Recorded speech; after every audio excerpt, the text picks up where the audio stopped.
die that are carryover from other one-shots that I've done. If you get a nat 20 on initiative, you get an additional action on your first turn. Last breath action, and actually I just put them in under the public notes for the campaign. Last breath action, on total death, so 3 failed saves, you can make a final breath action as like one last awesome thing.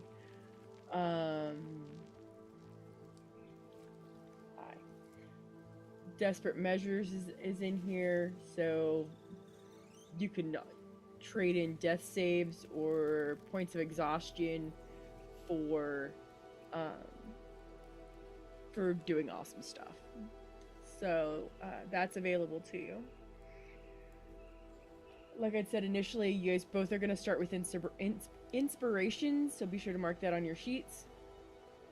You'll have each have a single use of healing word level 2. So however you want to note that on a notepad, piece of paper, on your character sheet, whatever, you're going to want to keep track of that. You guys will both also have available to you a team familiar. This is a familiar that you may use as you see fit. So whether it's sending orders, getting understanding of what's going on somewhere, whatever you want to do, that's going to be what you got. You can choose whatever race for your familiar that you want. I don't care. But it just has to be considered an actual, like a familiar, like a race that's eligible for familiar. So no red dragon then? No.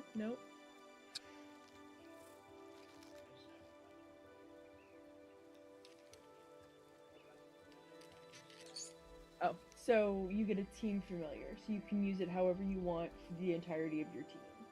Whether it's getting orders to somebody, getting the understanding of what's going on in one area, spying on the enemy. You can also use it as you would normally use a familiar. You can use it to cast spells. You can use it to do things. So whatever familiar you choose, like the abilities that they come with is what you're gonna get. So like, for example, I know like in our main campaign with my familiar, she has the ability to help me with a wisdom save twice a day. So if you have one that is like innately invisible, great, they come with that ability. Or if it has the ability to cast fireball, it comes with that ability. So if you want it to be able to fly, make sure it has wings. That's the only thing I'm going to tell you.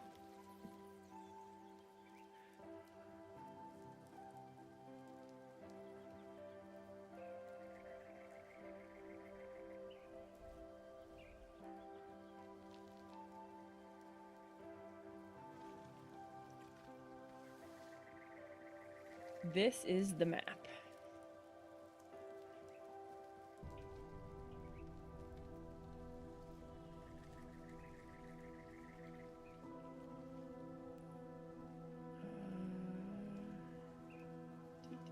There we go.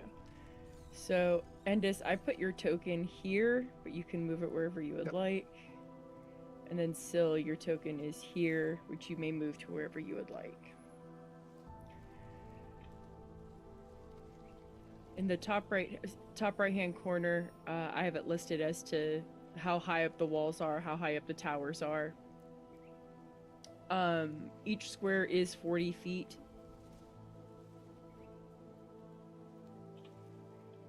Or, sorry, I'm reading while I'm talking. Each square is 5 feet.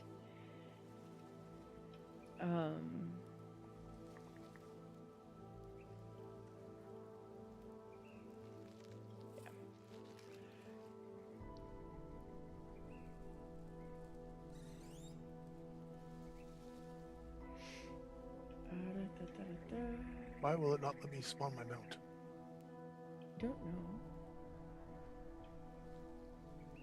Clicking the button.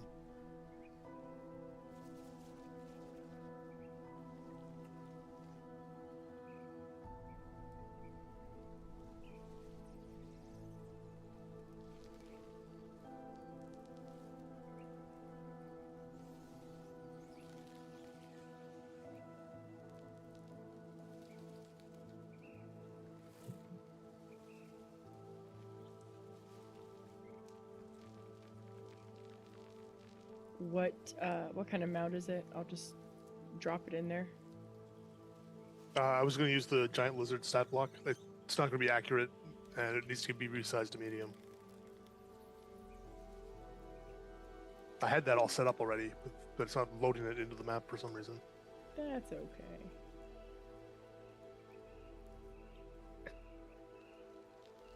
There you go. Yay.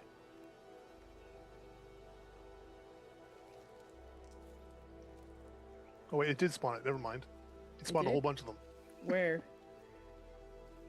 See a note of my character? Well, look at that. Oh, here, you keep one of the ones. It just took a while. Because it has better hit points.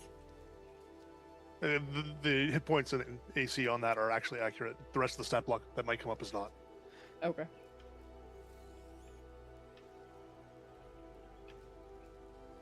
But this one, because I spawned it, I can control it. I don't need to bother you with it. I like that idea. I don't know if I can... Whoop! I just hit the wrong button. Can I...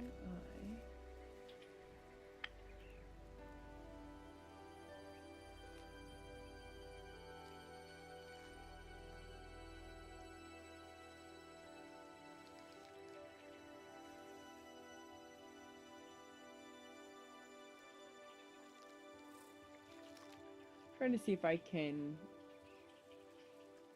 allow... Actually, so take a look any of the circle tokens and just see if you can move any one of them. Yeah, it looks like I can move them all. Perfect. At least So 4 that I have now tested that are around me. yeah. Well, I thought I was like, I think I set them all to none, like no restrictions, but I'm like, oh, I don't know. So if we find one, just let me know, and I'll see if I can fix it. So I placed the NPCs haphazardly during, like I said, we're going to have 2 rounds of maintenance, whatever you want to call it, before we go into combat. If you would, excuse me, if you would like to move any of your NPCs during that time, you may. They all have a general 30-foot movement. So you can move any of them that you would like to if you want to. You don't have to, you can leave them where they're at, doesn't matter. You will get the opportunity to determine if you want to give them any generalized rules or directions at the beginning of your turns. So, like, and at the top of your turn, you can say, I want to give this group this one understanding of this is what we're going to be doing, or this is what I've told them to do, you know, for whatever round. So like if you give, we'll say like the southern group the basic command of just get through the gate, they will spend the entire time until told otherwise to focus getting through the gate.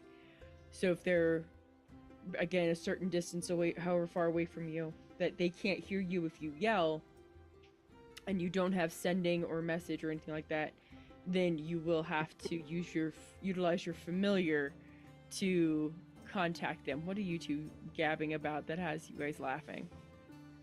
No, it's not that. I'm just realizing that this is the wrong character to be doing this. Why? He's a bug person. He can't yell commands at people. You have a familiar for that. So that's... I have a 120-foot range on my communication. Oh, well, what can you speak in that 120-foot range? What language? Telepathy. Okay. I can communicate to anything that has a language, and I don't need to know their language. Beautiful. It's a fun little twist on it, but... There we go. I can't actually speak any regular language. Oh, jeez. Good luck. Good luck. You do have the ability to have the opportunity to say, I don't want to have any control over anybody. I don't want that. I don't want to be a commander. I want to be a peon, soldier, grunt, whatever. I'm just gonna go and start slaughtering stuff. You can absolutely do that also. Just make sure you let me know so I know to move everything. That's probably more what I would be doing. Okay. What? I thought I was going to be part of a siege, not leading the siege. I'm giving you guys options. You have the choice. So the siege is complete when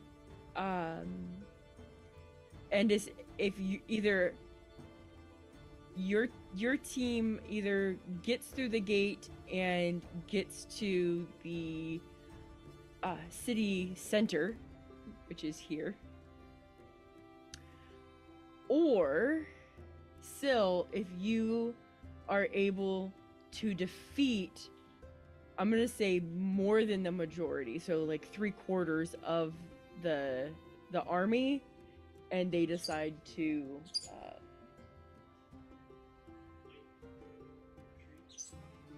surrender. Fleeing is another option. That is an option, but I have more of a feeling that they're gonna fight to the death, since that's what most of our team usually does. So you guys can figure out if you want to have story for that reason why they're attacking. We can play something up if you'd like to, but that's the general census. Any questions? Beautiful.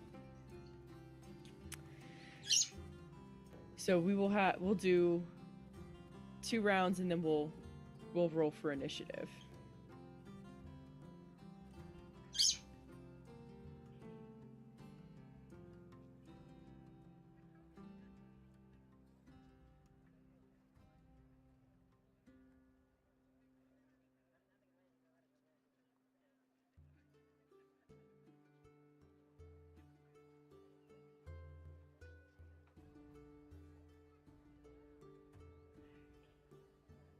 Endis, did you spawn your team familiar?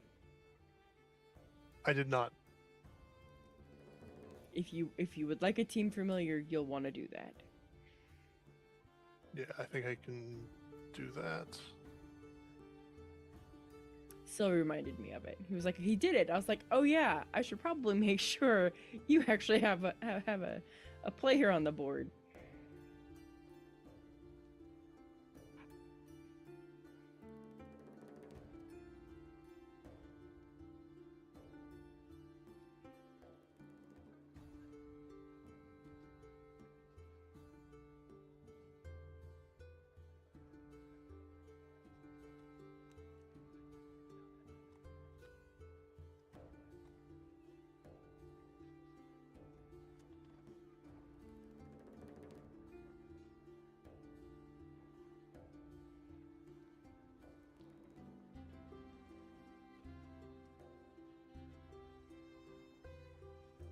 Okay. Is there anything you guys want to do before combat?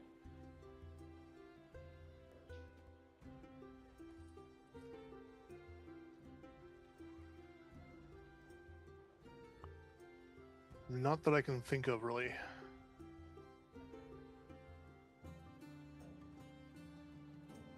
Yes, this is like any prep round, anything that you want to do for you. We'll do. I'm offering up 2 rounds. If you only need 1 round for something, that's fine too. But anything out of combat or pre-combat that you would want to do for you or for anybody on your team, you're welcome to do that now. I would pop Armor of Agathis, and the team familiar would go invisible.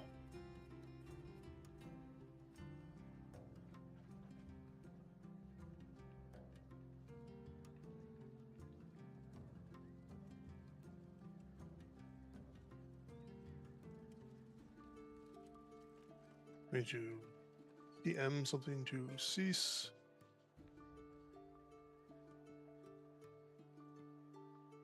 Copy that.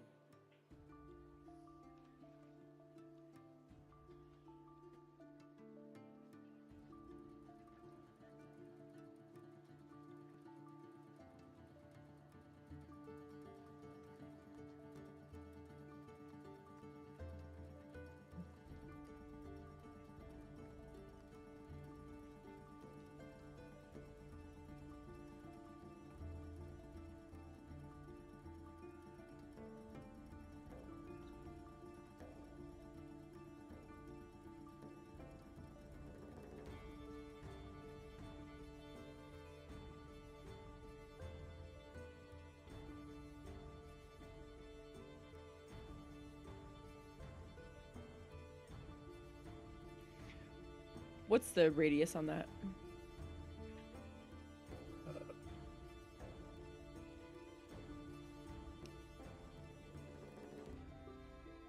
The radius is 30 feet.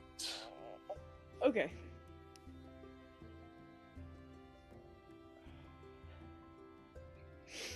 And my familiar will also go invisible. Ruby.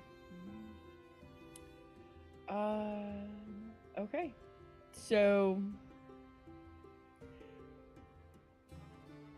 I'm gonna have you guys roll initiative for yourselves. I'm gonna go through and group run initiative for the NPCs here.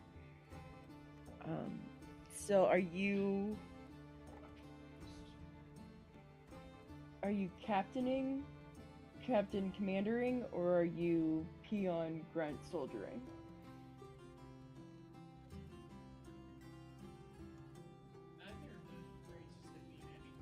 Are you going to command the army to defend, or are you going to be a defender?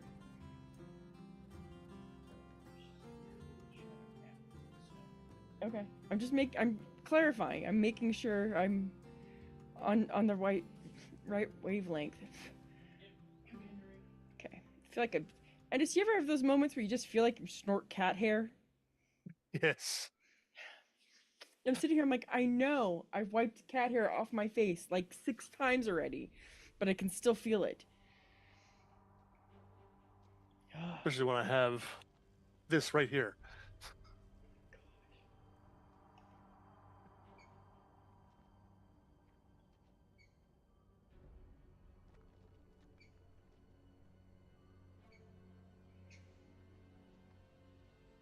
Yeah, because she looks like she's always in your face.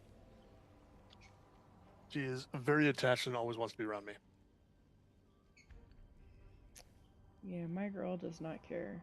I shouldn't say she doesn't care. She does. But only if it involves that I'm getting her or not getting her food.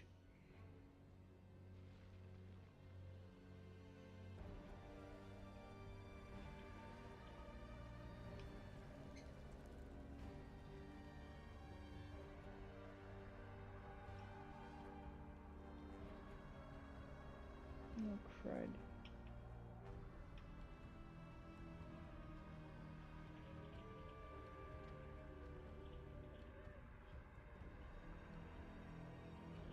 I may have done too many tokens.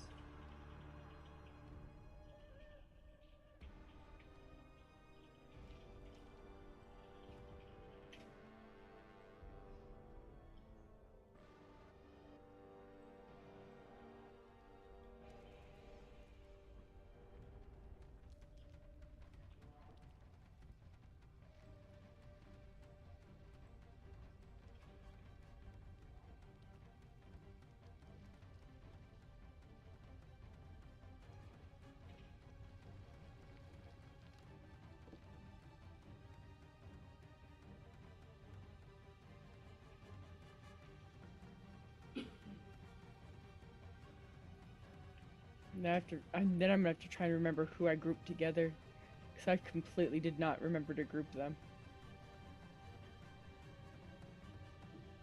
It's gonna be interesting.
Okay. Apparently, there's a combat tracker limit of 83. In case we ever needed to know that. I was just informed I have exceeded it by 1. Okay. So we are top of the round, and that is to Syl. Alright, and I look out at the battlefield and I see, obviously, some siege weaponry. I don't see any of the siege weapons being manned, though. Is that just placement issues, basically? They are. So we are the beginning of the round, or the beginning of combat. I would say that at this point, Endis's team has just arrived on the battlefield and is prepared for combat, but is not yet manning the siege weapons. Because the NPCs are not actively on them. When they are being manned, they'll be literally slid on top of it, so you'll know that it's being manned.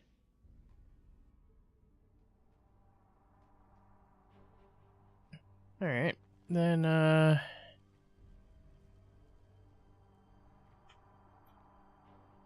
brain, where are we? Here we are.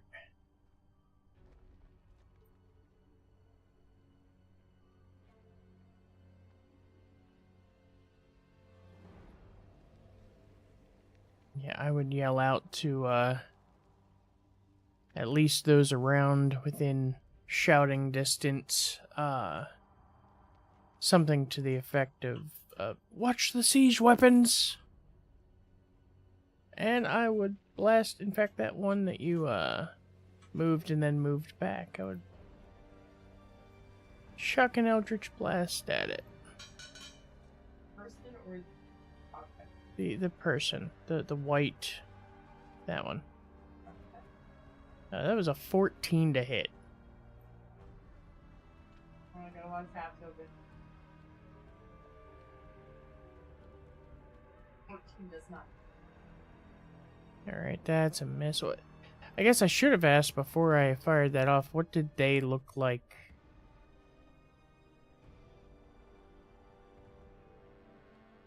Like, did they appear armored, castery, or are they caster robed? In the honor of total transparency, all of your NPCs on both sides are just a bunch of guards.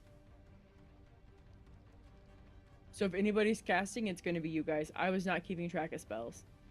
I Fair. love you, but I don't love you guys that much. Okay, well then I'll just take a second shot at it. How about a crit? That counts.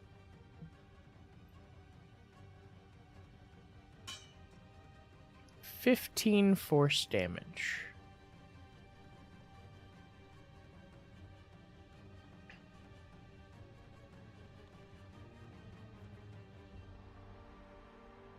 And that'll be my turn.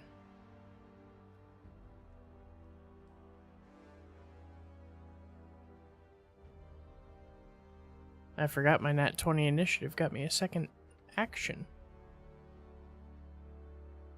A second full action, so I could do 2 more Eldritch Blasts. Alright, then, yeah, let's, same person. 17 to hit. 4 force. And 13 to hit, which is worse than the first time, so miss. That's it for me.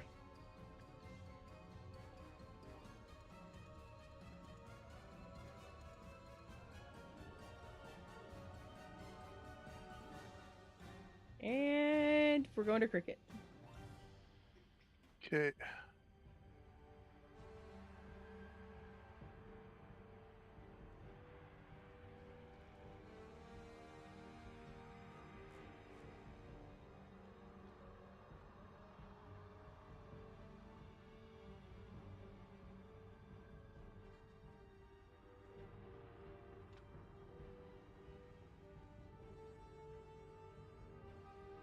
You can stop there.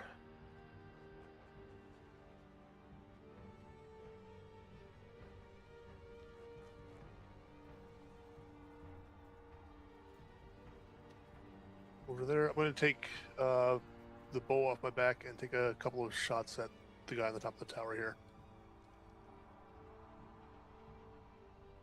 Which one? This guy? Yeah, the blue one. Copy that.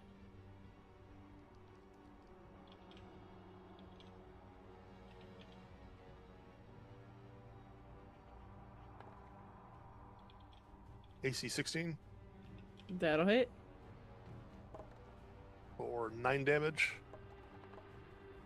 And second attack is a miss at AC 10, I assume. That is correct.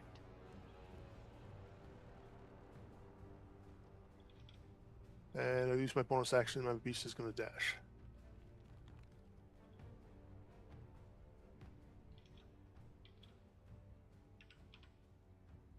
And that'll be my turn. Okay. Going through and realizing I did not put armor and hit points on any of these NPCs. So as we're going through, I'm like, oh, you're gonna attack that one? Let me add some health to that one. Let me punch that health number in. All right. I am aware. Thank you. But I need to know which group that is. Oh no.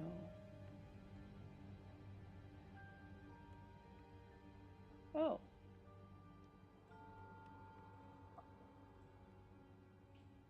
Okay.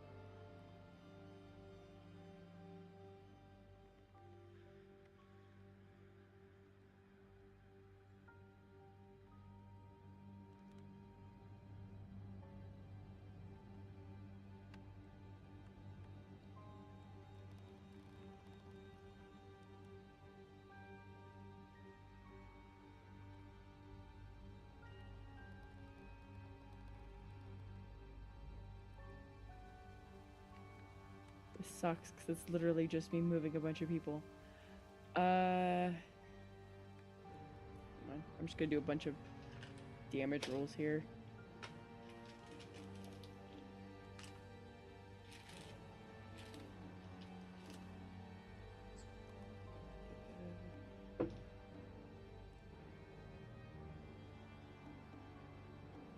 Miss. That's this. That's a hit. Hold on, where are you, dude?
This is probably the most boring part of all. I'm so sorry.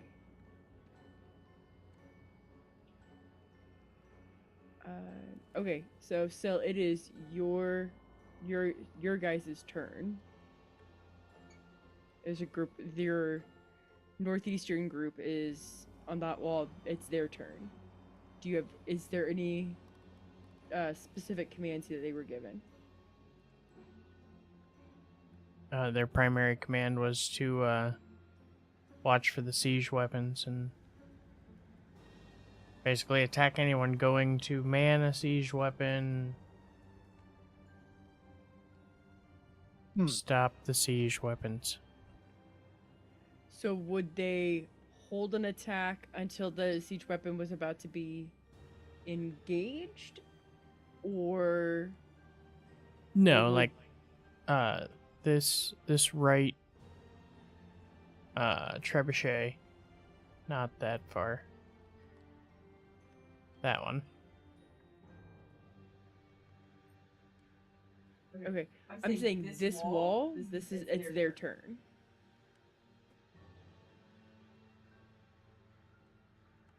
Okay, well,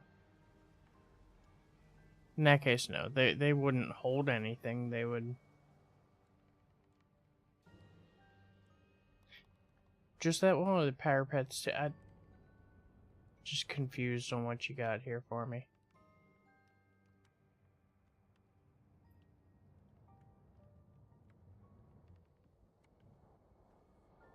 I've got above VTT yelling at me that I have too many people in this group.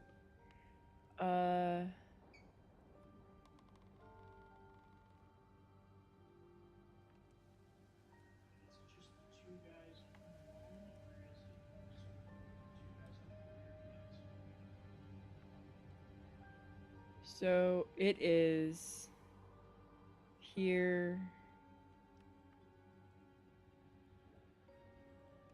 That's the group. So it's 5.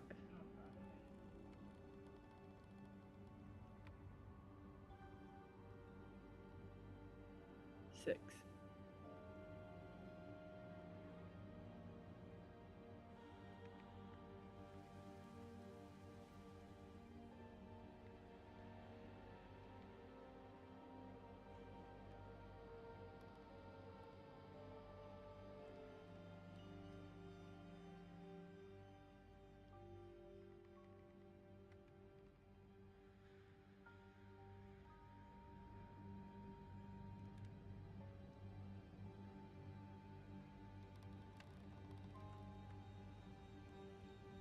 They would mainly focus on the two groups in between the trebuchet and the, I don't know if that's a fire tower or what, like in that area.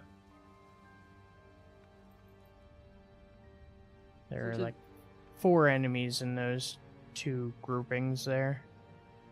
So they would straight attack the people, not just protect against the siege weapons.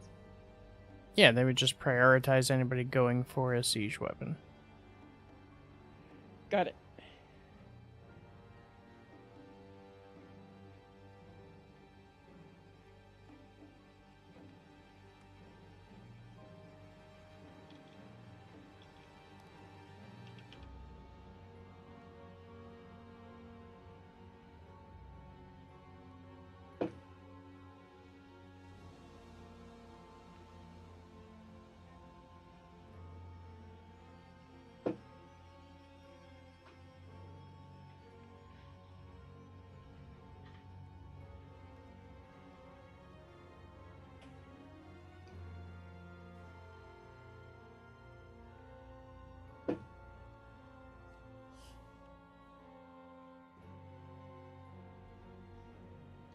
The moment you realize you're getting tired, you roll the dice check. When did my dice get an X? Nope, that's a 4.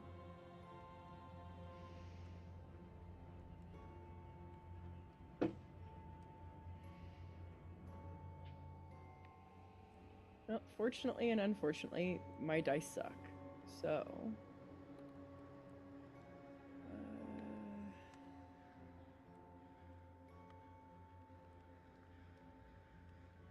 group has nothing to do. So you're, just so you know, unless you give another command at the top of your turn, your southern group is not doing anything. Like your southwesterly area, facing the port and facing the bridge, because I did not place any of the troops for Endus in that area. Even though it's showing some across the bridge, I didn't put anybody over there.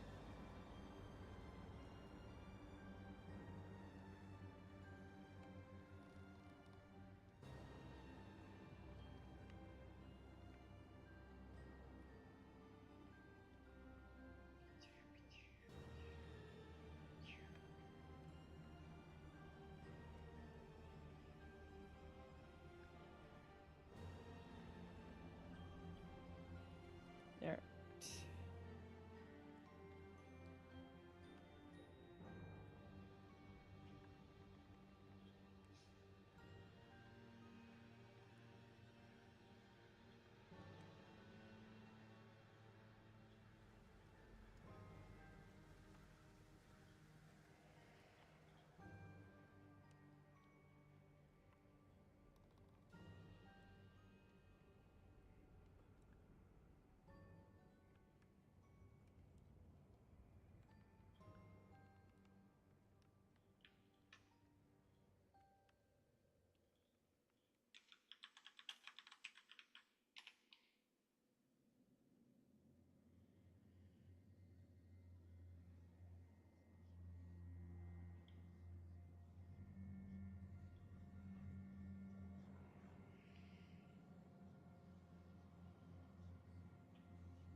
Hmm?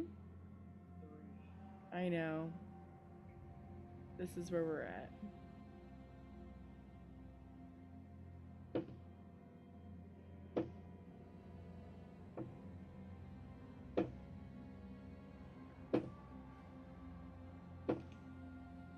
My rolls are garbage, so your people are not doing great.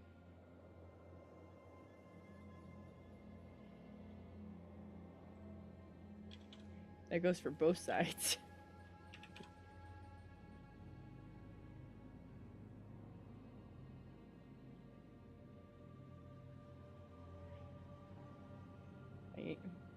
None of my dice are good. This is all bad.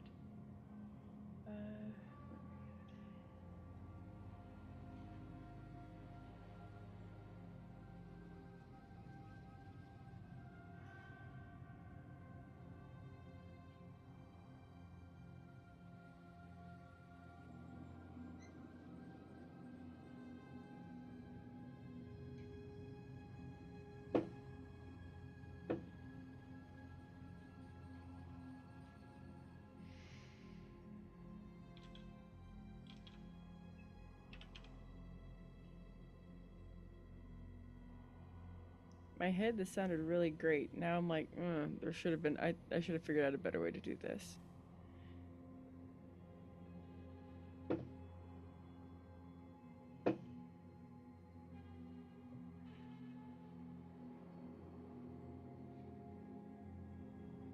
my gosh, there's still more.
promise I'm almost done. This is ridiculous. And I'm open to suggestions if you guys think of a better way to do this.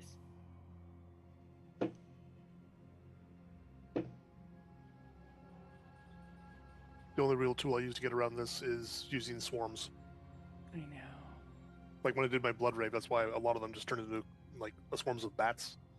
Because it was easier than dealing with dozens of little dudes.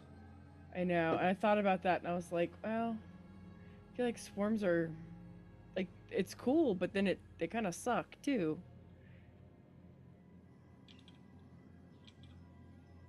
Because I didn't want it to be easy necessarily.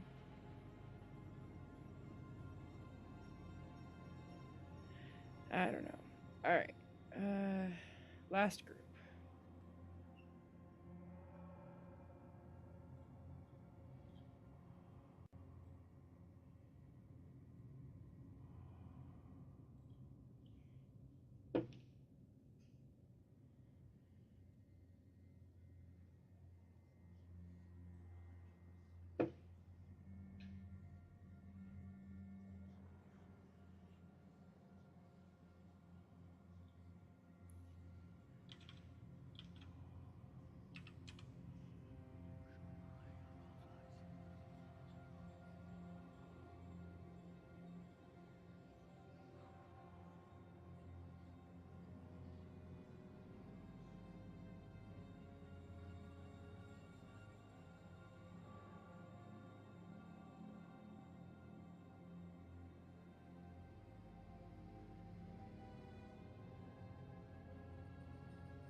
I get a pop-up every time I hit next, telling me I have too many in the thing.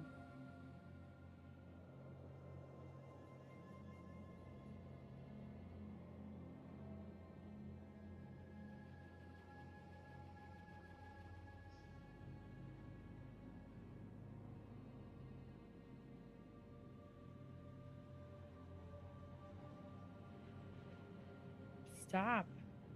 Now you went too far. Alright, we're top of the round.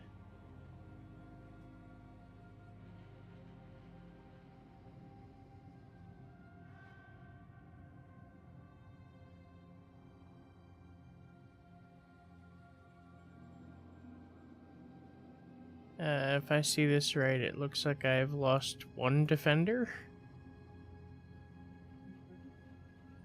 The guy to my immediate right has an X on his face.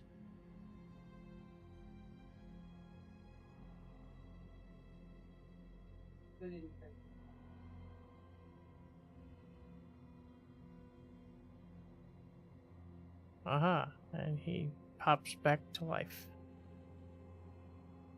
Alright, well, I noticed... It was only a flesh wound. I noticed a couple of guys, at least, move toward this trebuchet in front of me.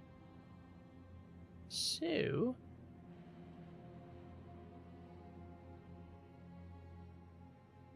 I was gonna say, that guy's dead too?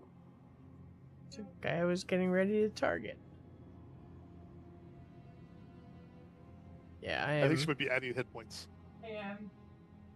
I'm targeting that guy.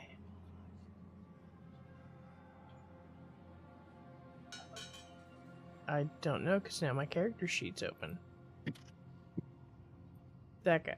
Yep, got it. 18 to hit. That'll hit. Wait a minute. Did that just add... I think that added Great Weapon Master to my Eldritch Blast, and I don't think that's right. 2 force damage. The thing is, the first round, it didn't add anything.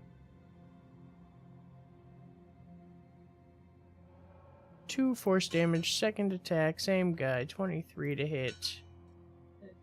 8 force damage. Okay. If you can't tell, I'm not built around Eldritch Blast. I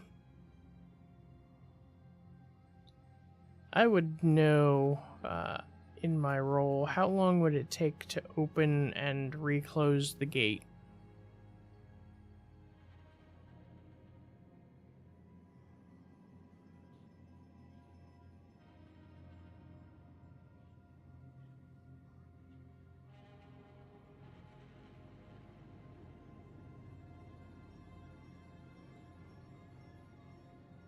Sorry.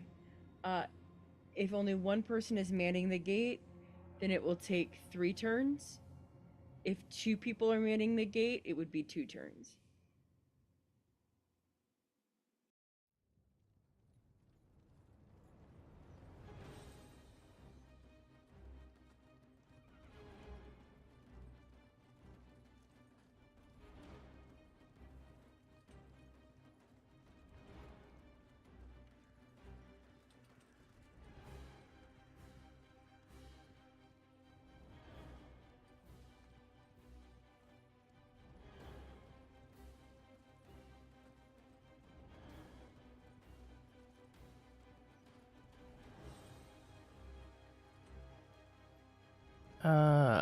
I moved the team imp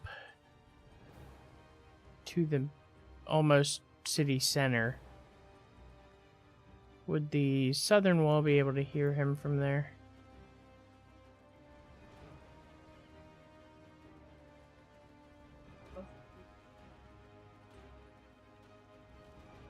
Well, they'd be able to hear him and then convey the message to each other. Then he'll shout, ignore the south, ignore the west, defend the east.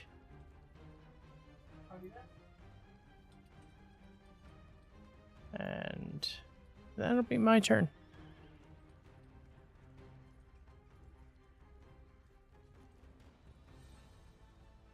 Going to Endus.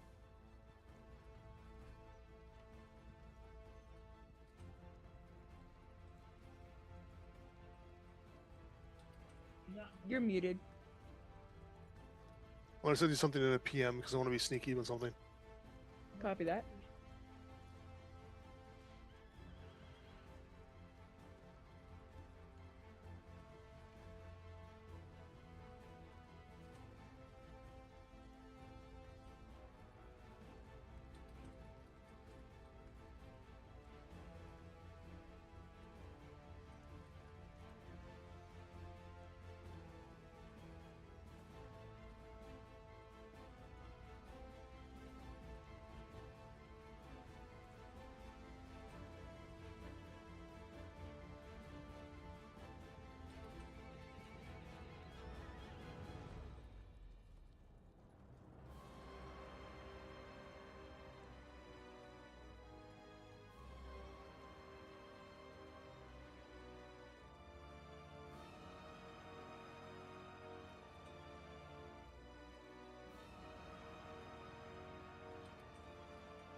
In that case, we're going to go down to the base of the walls. Which I think is about there. That's 20 feet, and then I'm going to go 20 feet up the wall.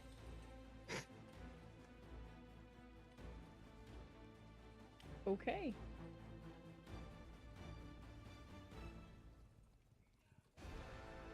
And we'll just hang there for a bit. My mount and I both have climb speeds. It's fine. Alright, we'll just hang out on the side of the wall.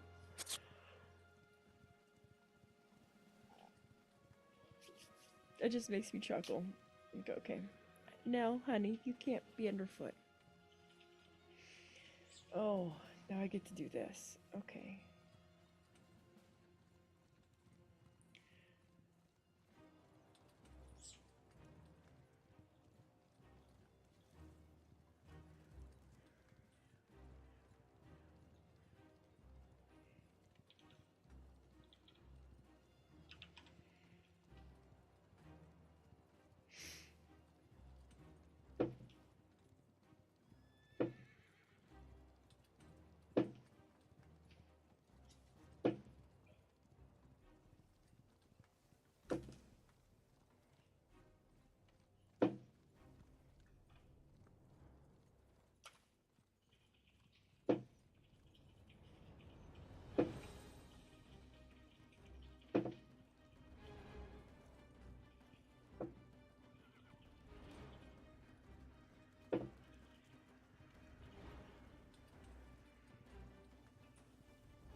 I need some of these guys to die.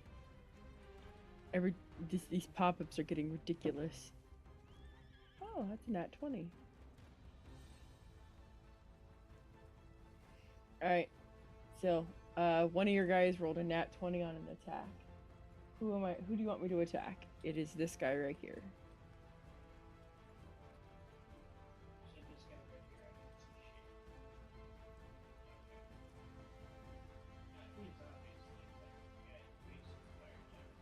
Copy that.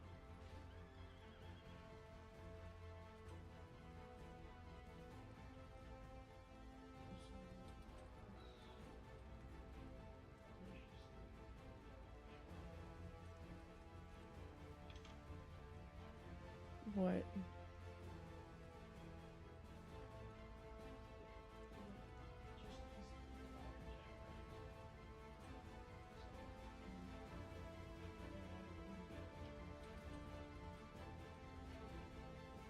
I think it's supposed to be a catapult.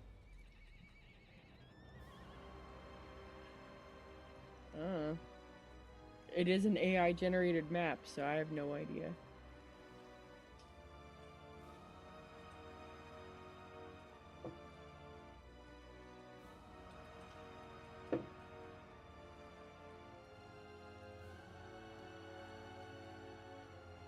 And some of these engines do not make sense. No, they're not supposed to at this point.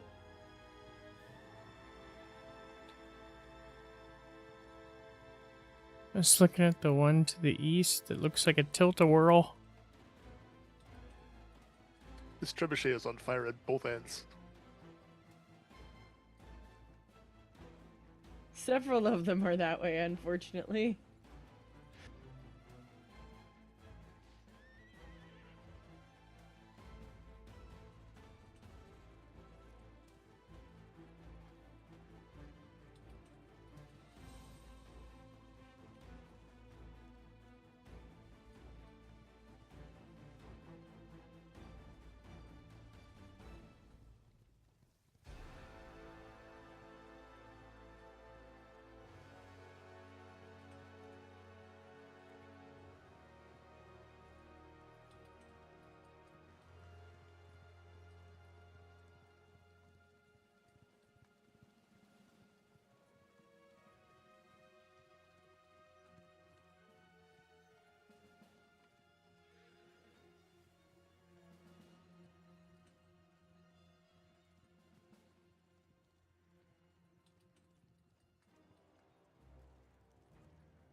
this siege weapon is now active.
Alright, we are top of the round.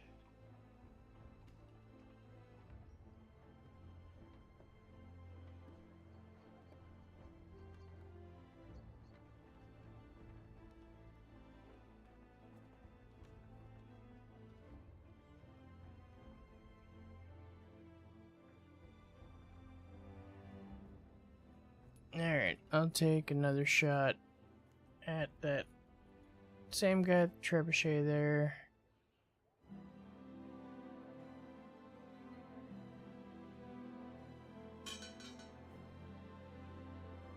14 doesn't hit. 15? That's my turn. AC is 16.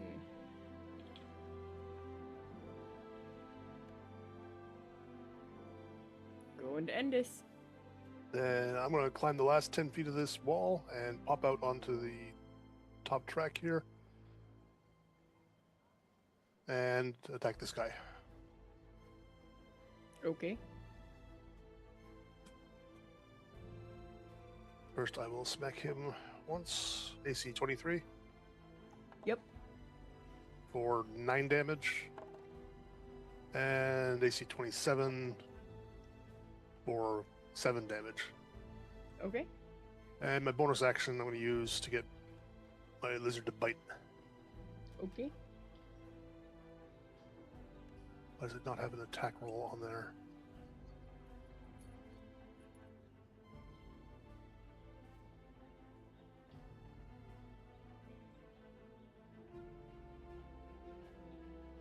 Sorry, they made this incredibly difficult to work out. It's my spell attack modifier.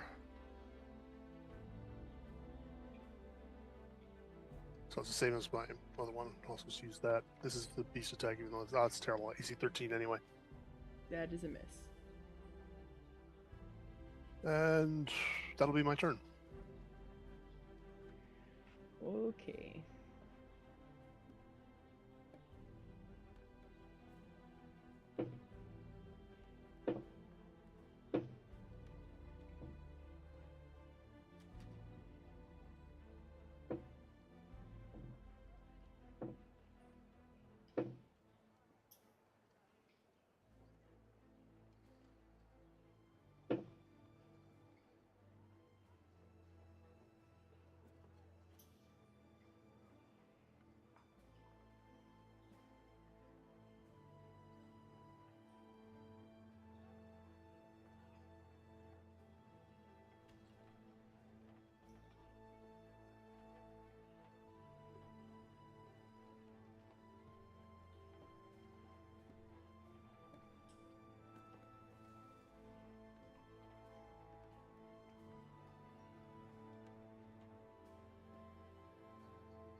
This catapult is now active.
And the top of the round.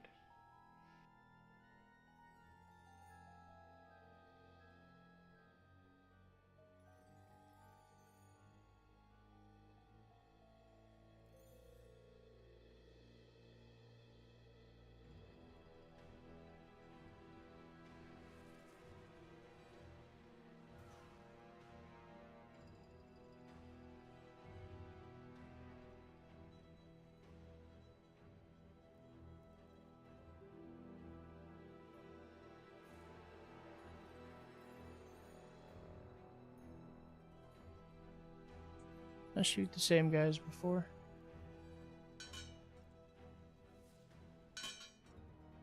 Hey, 1 force damage. And 5 more force damage.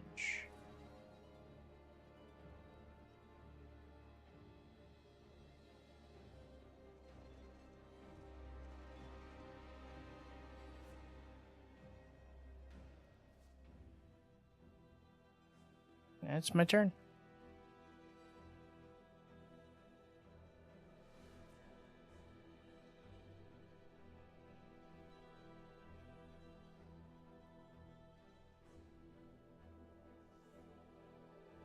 It's your turn, Endus. Okay, I'll have my bonus action for my lizard to bite the guy again.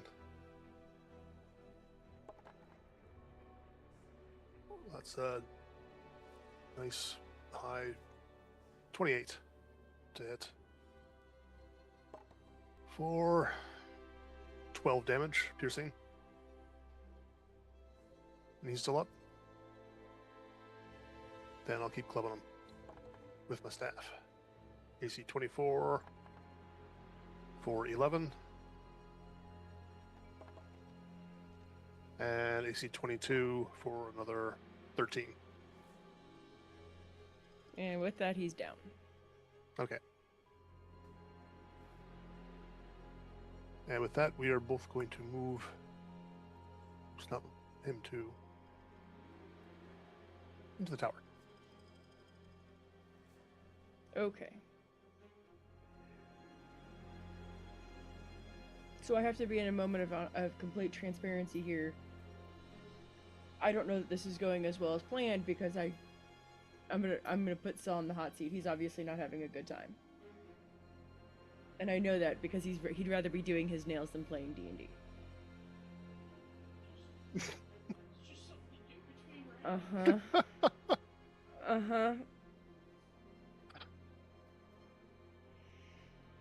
You could try doing, like, I don't know if you're already doing it or not, but you could use the default average damage dice on, like, a damage result for the characters. So if they hit, they do, like, 5 damage or whatever it is automatically rather than rolling the damage. Literally, unless they roll over a 10, I don't even do anything with them. Unless, there's certain ones that just have to move to be able to do anything, period.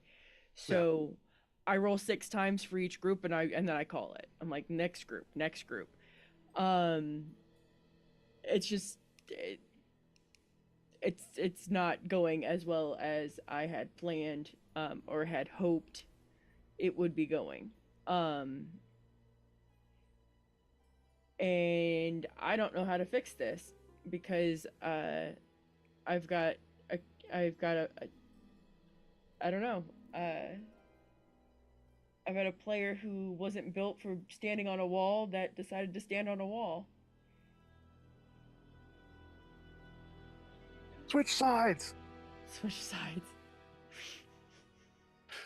We can get this game open in 2 rounds if you help.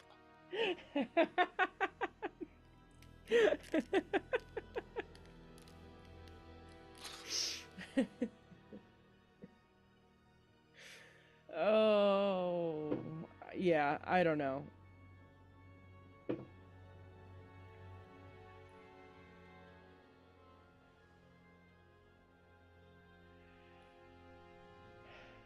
Do.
A zillion 3 is all over the place.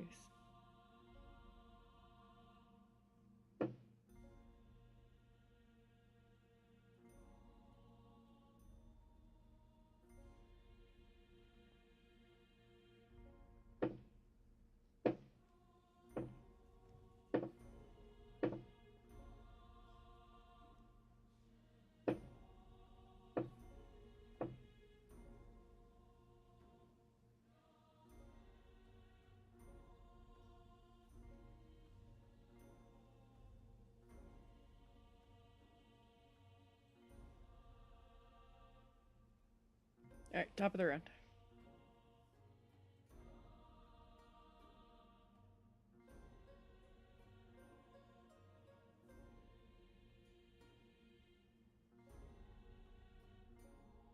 The two guys on the trebuchet here, do either of them appear to be going more for the controls than the other? They appear to be working together. Then I will continue shooting the guy I've been shooting. Nope.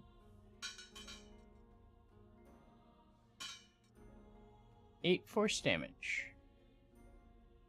That's my turn.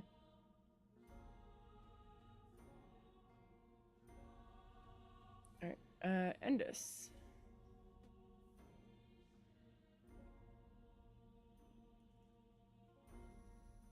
First, a question. You said that it needs 2 people to crank this thing if you want to do it in 2 rounds.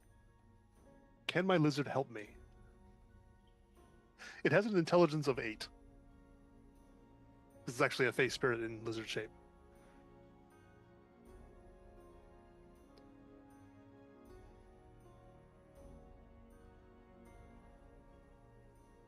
You're muted.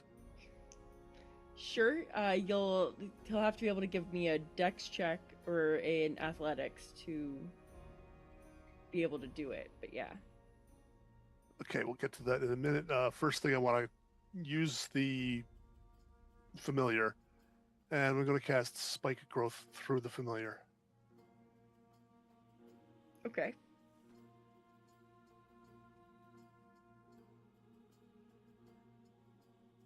I hit the button. Where's my AoE? There it is. So casting it on the top of the wall, so it should cover. Like it will fly over to wherever it can best get. Click on it. Where it can best get the angle to the center point, but that's the idea.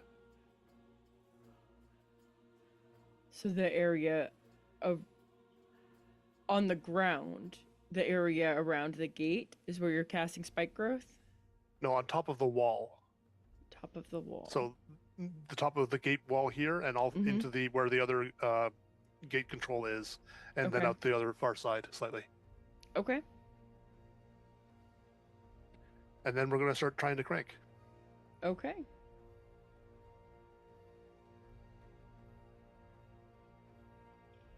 That's my action, so it'll be the lizard acting by itself. Okay. So where's stupid stat block? They hide it under my features for some reason. Dex check. I don't have athletics. Nope.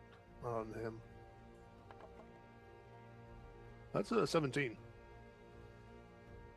Yeah, he's able to finagle out how to do it.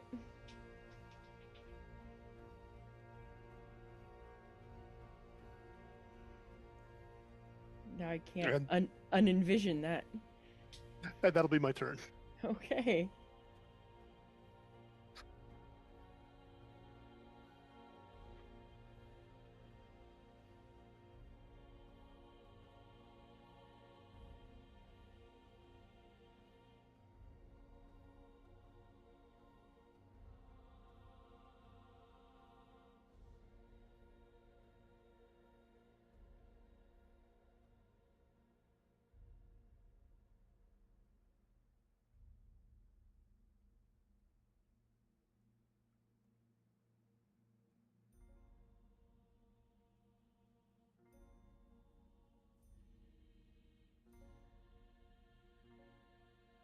Or I'm just changing the AoE so it's a little bit more clear exactly what I'm doing with it.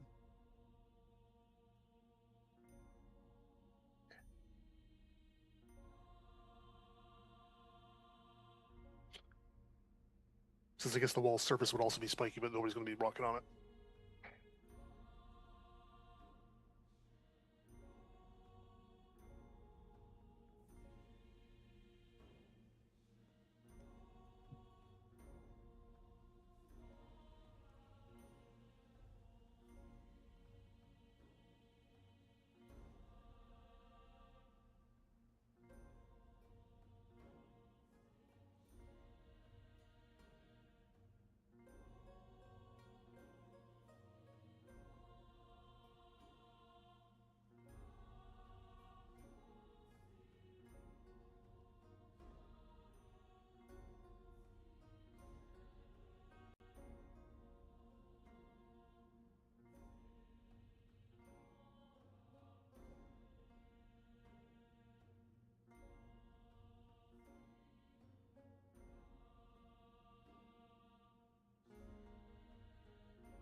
So this.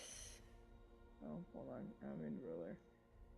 This catapult is what activated. So they rolled a nat 20, so it activated and launched in the same round. And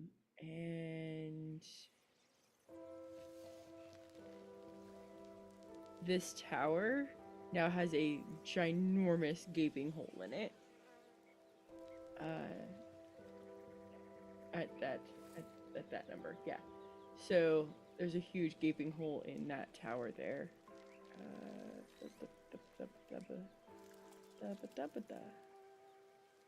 I just don't know how to draw this on here.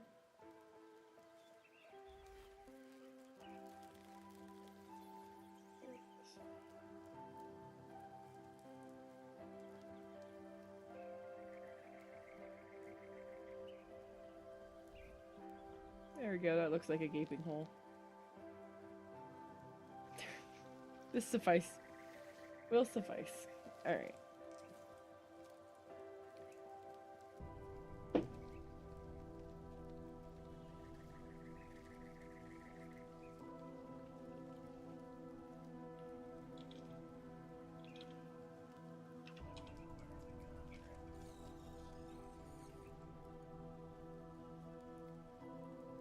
Yeah. Sorry.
And we are top of the round.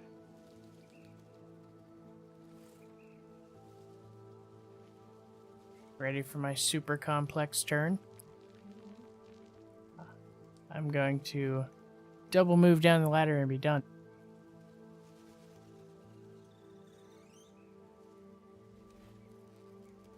That was so much. I don't know how to process all of that. Going to Endus. Break that gate open. Okay.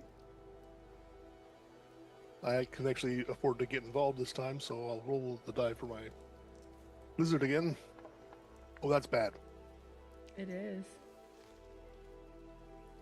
Are you Look, giving this your is- Are you giving your lizard the help action, or are you doing it on your own? I'm also contributing to it, so do I need to make a check for myself? You can either take checks individually, or you can give your lizard the help action. I was planning to do individual checks, as otherwise I would have had the lizard give me the help action. I gotcha. Go for it. So do I need to make a roll? Yes, please. And it's a dexterity check again?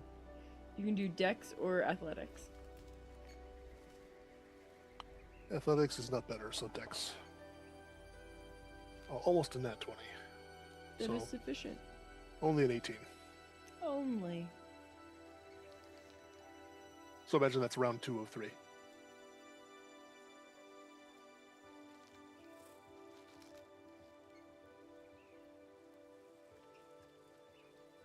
That'll be the end of my turn. Okay.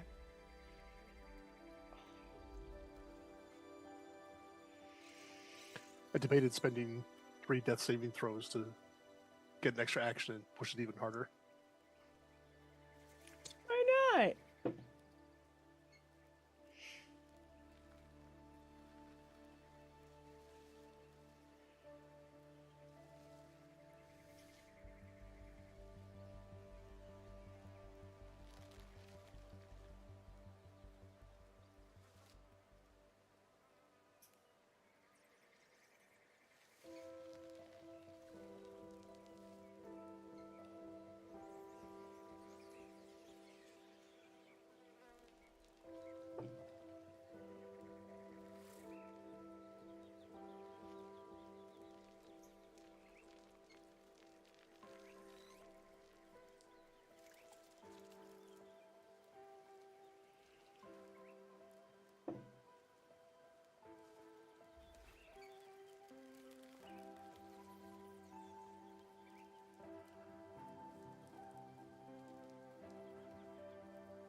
Okay, top of the round.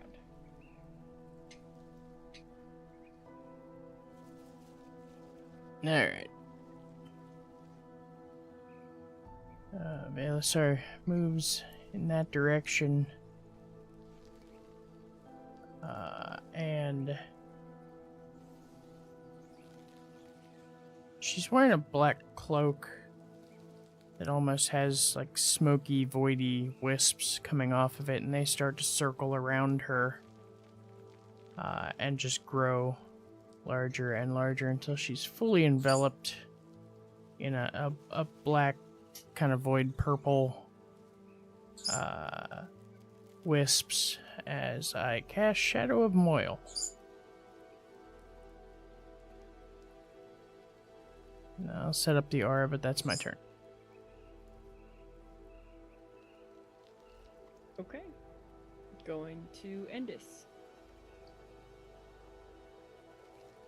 I'm going to get the familiar to start telling everyone around the north gate that the north gate's open and it's time to rush. And I'm going to keep opening the gate. Okay. And I think that's all I can really do this turn. Yeah, this will be your last turn opening the gate. Yeah. I don't have any productive use of a bonus action. It's okay. Alright.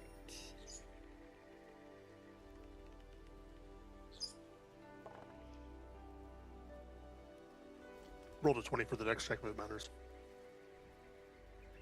What kind of familiar do you have? What race? I have a sprite. Sprite, that's right. Okay. Because I assume the warlock has an int, but I didn't want to copy them. No, you're good.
Top of the round.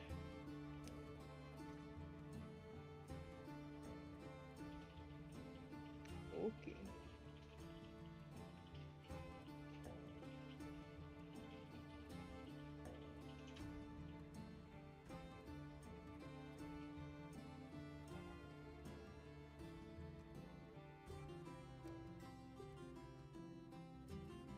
I will move to there, and I assume the ranger and his pet are visible from the outside. They just kind of still hung on the wall. No, I'm inside the tower. Oh, shit. Okay. Then, yeah, I'll just, get right there, plug up the wall, and, I assume the door is open at this point? Or just about open? It's all but open. But it's cranked wide enough that I can see through. Oh, absolutely. Then I will take a pot shot at that guy, the closest one to the door. Okay.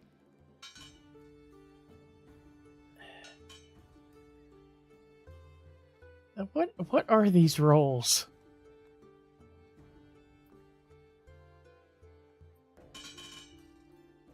That appears to be both extremes. 18 force. And that's my turn. Okay. Going to Endis. At the top of this round, the door is now officially open. Okay, and I assume there's a way to like prop it so it stays open without me standing here holding it. Absolutely. Okay, then I'll kick that in, and me and the lizard are out of there. We're gonna go right up this wall and pop over and say hi to this guy. Okay.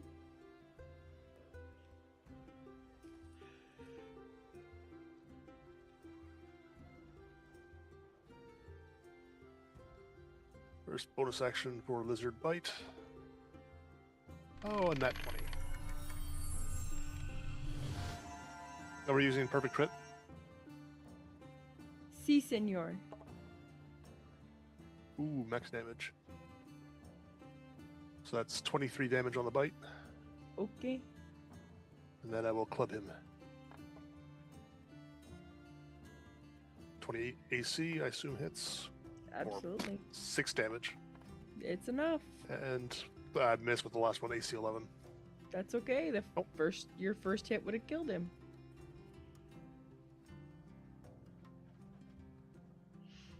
Then that'll be my turn.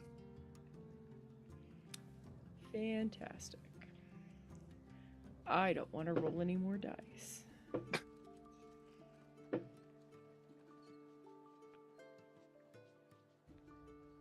Well, my dudes are about to go into a meat grinder. I'm going to have to do something about that.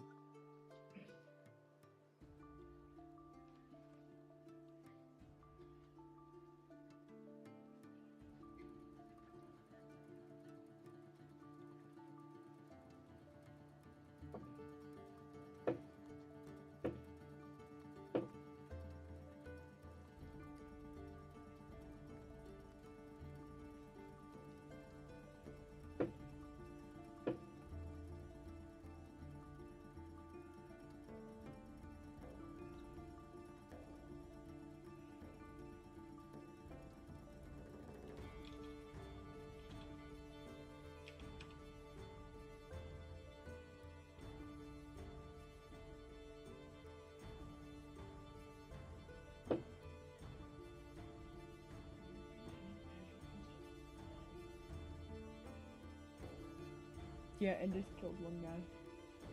2 now. So other than Endis's direct murder, our guys have been wholly ineffective at killing each other. Great.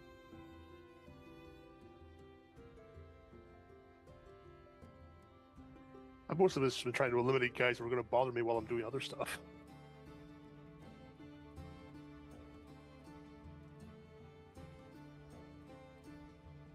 this wasn't about me definitely wanting the guy on the top of that tower to be killed. It's me wanting the top of that tower so I can do shenanigans next round.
All right, top of the round.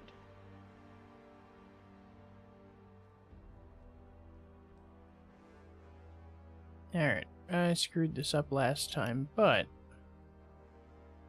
I assume none of the peons have a way to bypass heavy obscurity. No. Okay, then I should have had advantage last time, but I'll take advantage this time.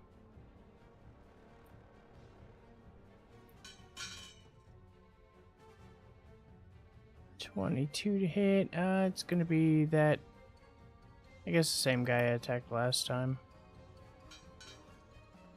For 3 force damage. We did roll 3 dice on my screen. Yep. Oh, an accuracy. Oh, that's nasty.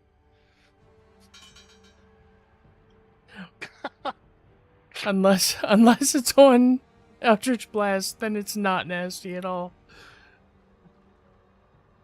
That's my turn. Going to end this.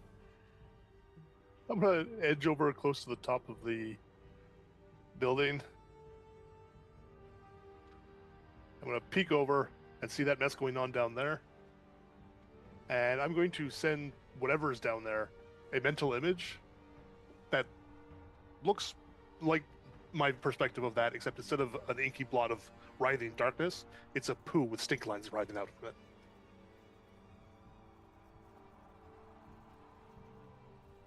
Okay. I can't see who that is because they just look like blackness. Right. So I'm telling them they look like poo, and then I'm going to cast Entangle. Okay.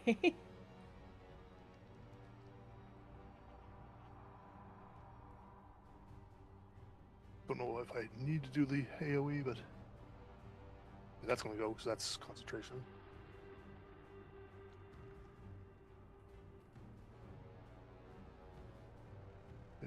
It doesn't last, so it just matters that he's in it. Nobody else is going to get caught. That's a strength saving throw. DC 16.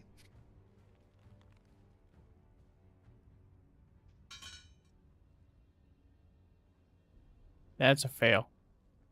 You are restrained.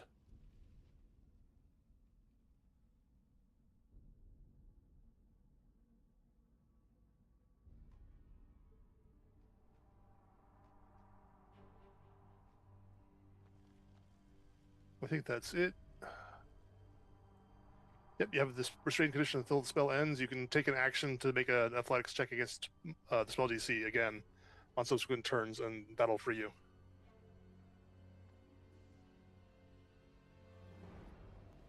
And I don't want my lizard to do anything, so he'll take the dodge action. Not that I think anything's going to attack him. Okay. On the restrained condition that Syl has, are there checks for it, like at the top of his turn or end of his turn to get out of it? He can use his action to make an athletics check to try and get out of it. I guess the same DC. Okay. Okay then. Let's see if I can get rid of some of these tokens here.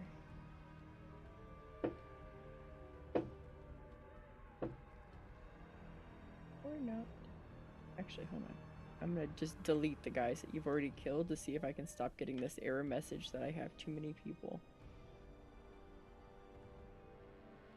Oh, not yet. 81 is still too high.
All right, we are top of the round. All right, rule check. Does a teleport break the restrain from entangle?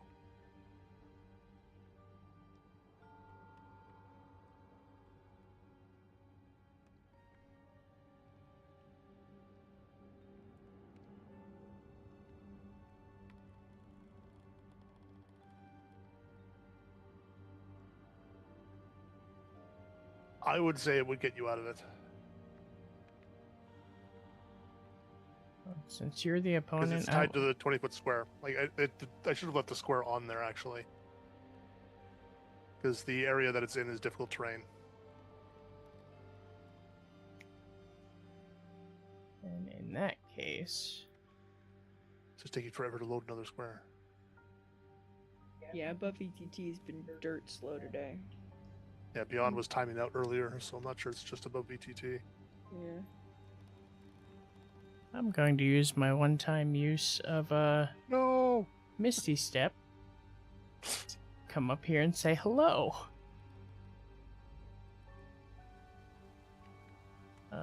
And I am going to attack Mr. Bugman, who tried to entangle me. I will have at you. 26 to hit.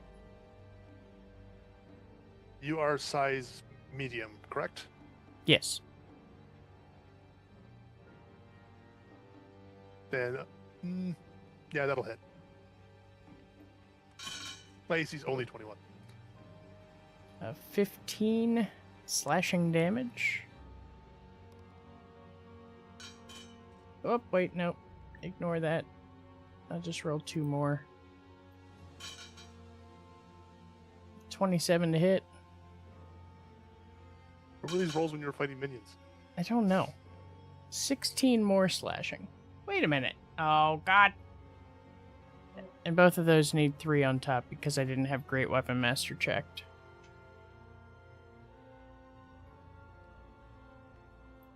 That's my turn.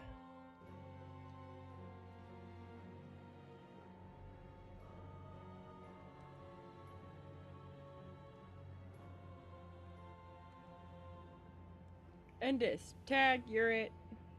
I'm going to cast Entangle.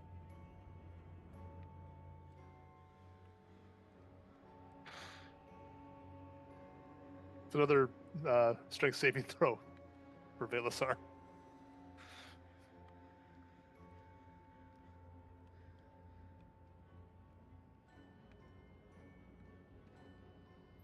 Come on, roll. 15? DC 16. Son of a bitch! You can pick which of us you want to slap as we run away. I mean, obviously you. But your stupid Elven accuracy bullshit. 17 to hit. That's a miss.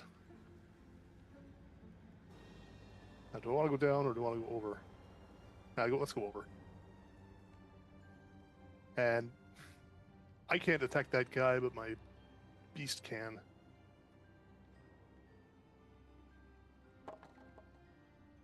AC 19.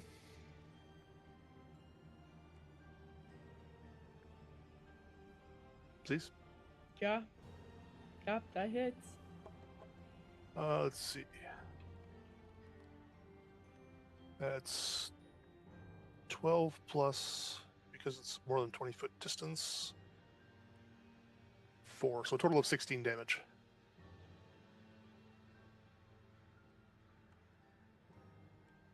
He is still up.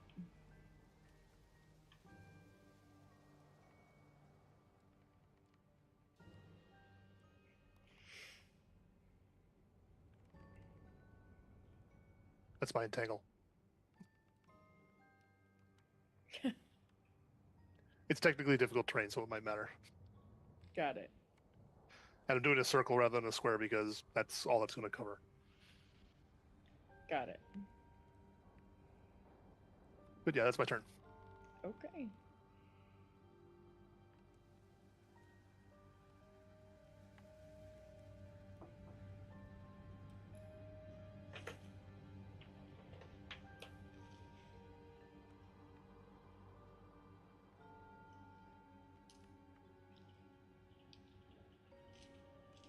feel like I need to bust out all the d20s that we own, so then I don't have to roll so many times.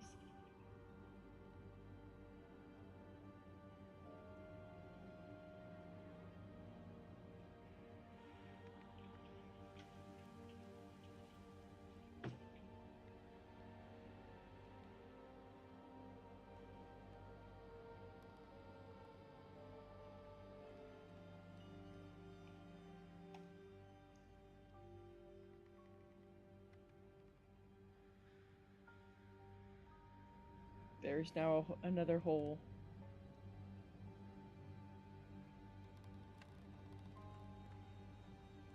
Here.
Alright, top of the round.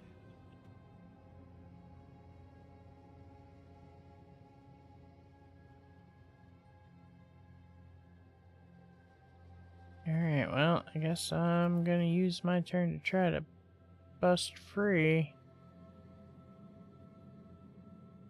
You said it was athletics on the It's recheck? athletics, so So if you have a it's- skill bonus, you can get a better roll. No, it's worse because I have a +1 to my saves.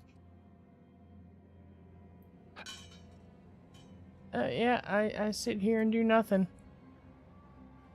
I mean, if you can see over the edge, you can still shoot people. Not if it's an action to try to break through or break free. That's fair.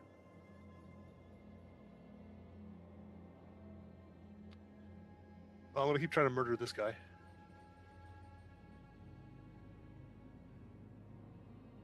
So, first off, this is the Beast's Bite. In case it's enough, that's AC 20. That's the wrong dice roll, though. Just ignore that. There we go. 1d8 plus 7. That's 13 damage. On which guy? This The one? guy at the top of the tower. Okay. That's what I thought, but I was like, hold on. This is what I get for trying to read stuff while we're doing this. Okay. He is still up.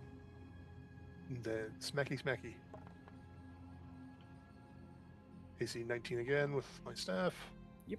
Or 13 damage again. Still up. And one more smack. AC 18 Hits. for 13 damage again. And he's dead.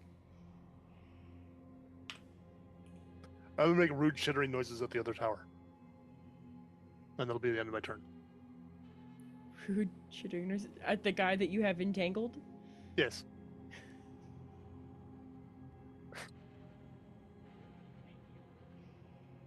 Sorry, the lady. Wait. I'm a bug person. I don't see gender. Good answer.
Deltharian, stop pressing buttons. Cat has discovered that she can hit the F keys on my keyboard. From under my desk. Vile creature.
top of the round.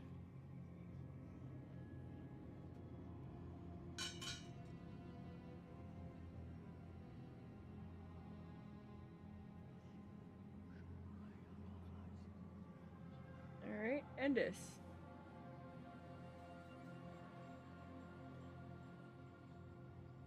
We get off of the top of this tower.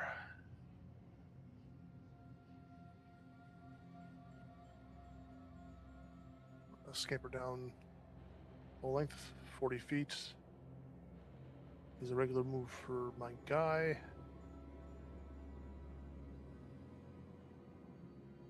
I'm going to order him to attack the lion, which I assume is a regular dude, which means he can dash for free.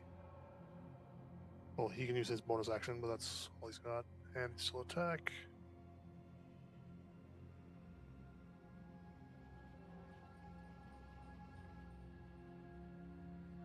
His bite is a miss, AC 11. And then I will smack. Also AC 11. And AC 15, which I think is also a miss. Correct. What a wonderful turn.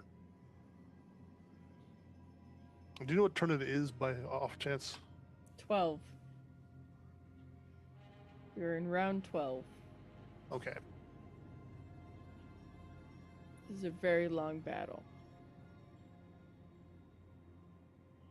I'm about to just start randomly killing people.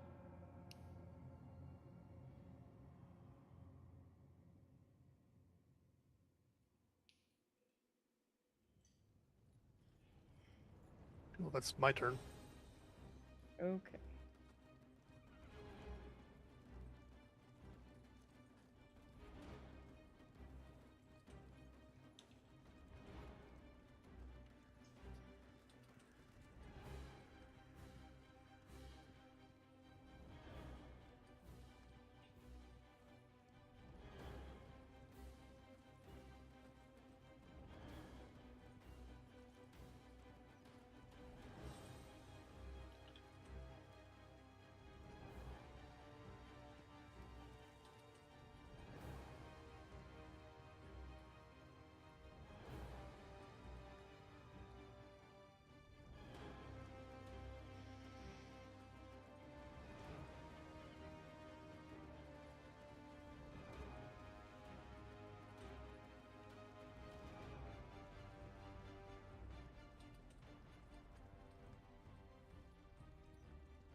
Alright, top of the round.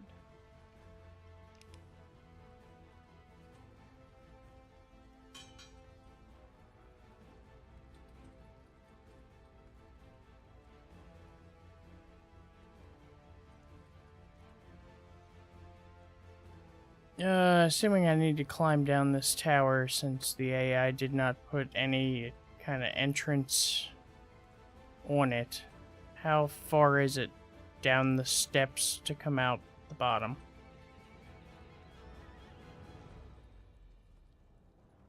So there is an entrance, like there's an entrance that leads to a set of stairs. I don't. What did I say? The towers are 40 feet tall, 40 feet high. Yeah, that's what it said on the map Yeah. there.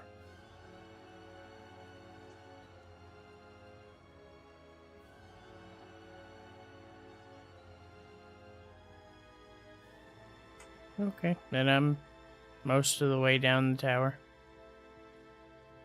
Okay. Going to end this.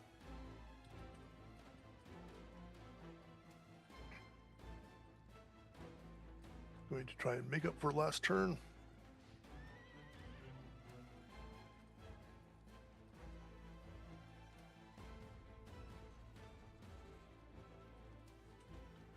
Gonna smack him with my shillelagh to start. Hey, that 20.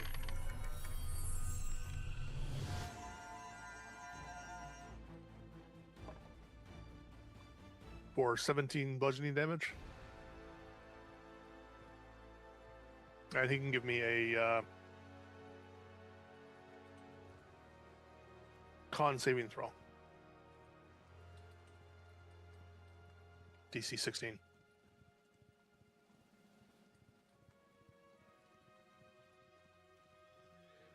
Somebody remembered they have topple. Yes. Nat 1. Let's go. So he's prone. So my second attack has advantage. It's AC 19. For, almost a 9. That's a total of 6 damage. Okay. And my beast gets to attack with advantage. With my bonus action. AC 17 for 12 damage. Okay. I'm going to shift around him just to make it easier for people to travel past. If they want to. A little more. That'll be my turn. Okay.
All right, top of the round.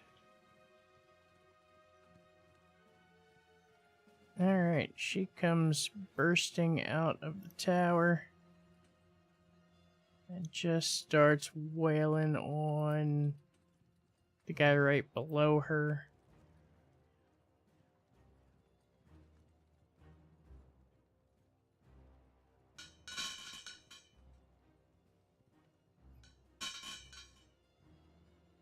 "15 slashing. I have my sheet open. Which one? Yes.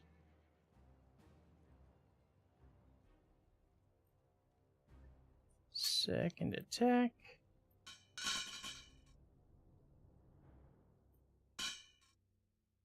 "18 slashing damage. That's my turn. Going to Endis.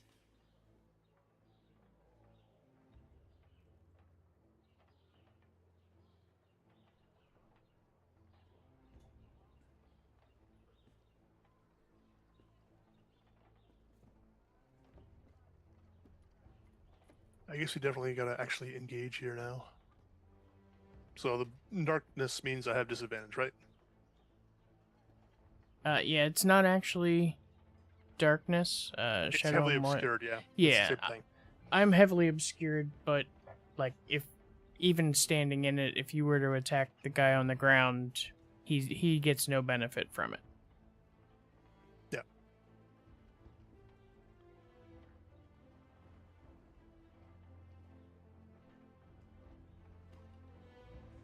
Yeah, let's do the stupid things. We don't know any better at this point.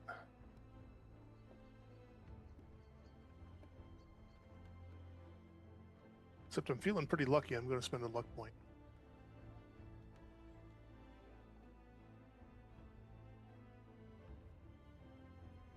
Because that means I get to roll straight.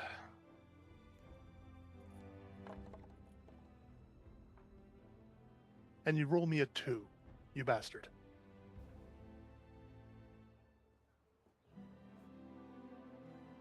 Second attack with disadvantage.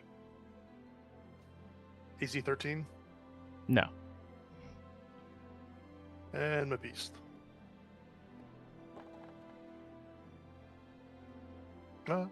AC 14. No.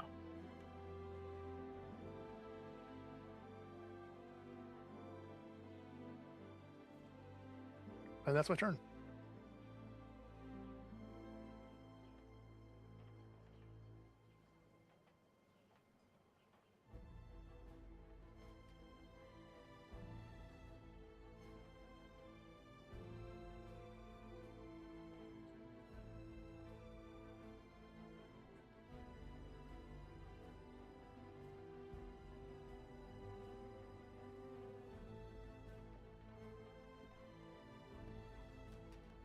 Just so you're in the loop, Endis, I just told this to Sil. I'm literally just picking one in each group and killing them. That's where that's what I've reached at this point. Nope. We're gonna go group by group. And randomly I'm just gonna so sorry, it is your time.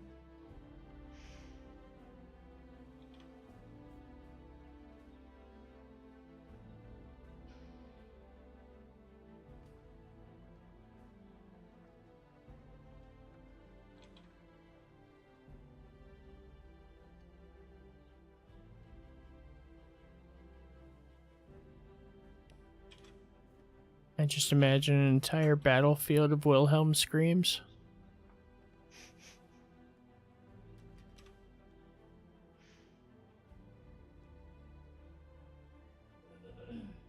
Did you see that the new Steam controller?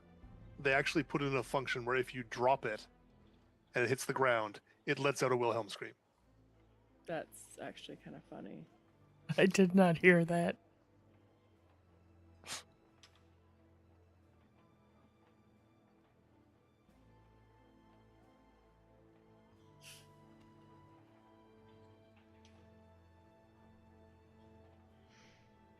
Alright, Zill's turn. That went so much Oh, no. so much faster. Well, Bugman attacked me, so I attacked Bugman. Yeah, I'm giving you disadvantage with a luck point. You're giving me disadvantage, so I'm rolling flat on the first attack. Crit. That's unfair.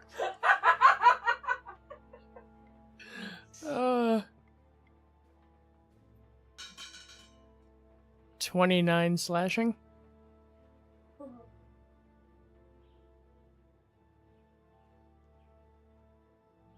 Okay. And second attack. Yeah, no, take disadvantage again. That's my last luck point. 13 AC. That's a miss. That's my turn. Going to Endus.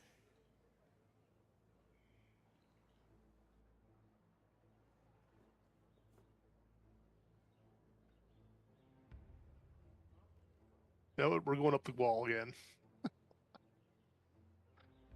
So you can take your attack of opportunity. Yes.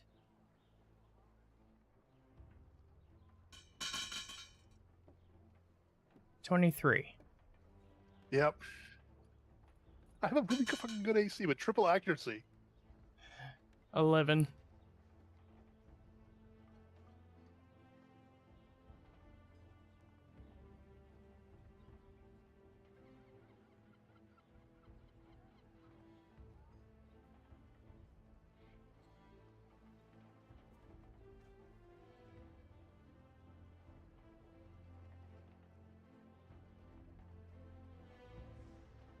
Do I even have...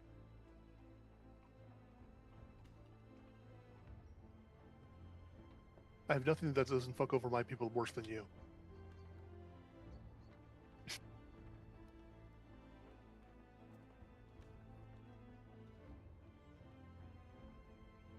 I was fully expecting another entangle.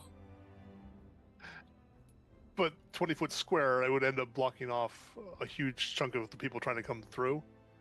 And the goal here is to get everybody to the castle, so... It's just slowing them down so they walk by you slower and you can kill more of them.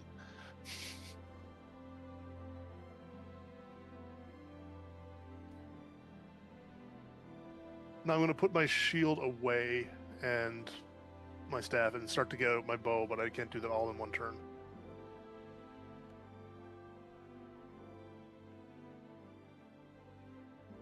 You said you can or cannot?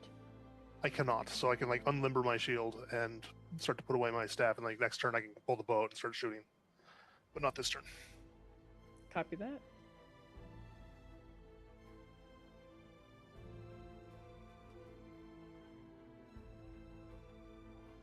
$80 is the max, or 79 is the max. If you have more than 79, it yells at you. Just... Foolish DM would put more than 80 creatures onto a board. Who knows?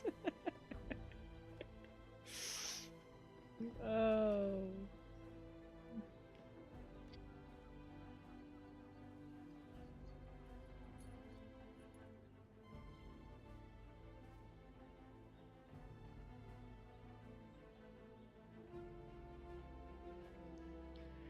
Alright.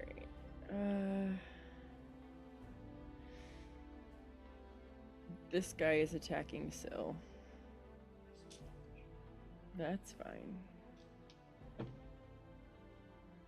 That is a 16 to hit. Miss. And this guy's gonna attack you. That's an 11 to hit.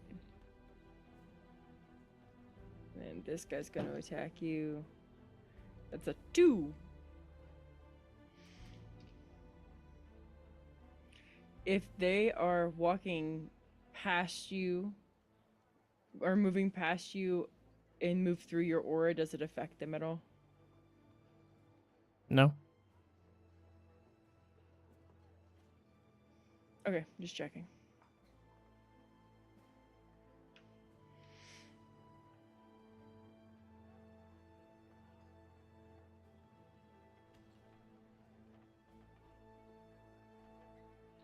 It's a backlash effect if they hit him, I think.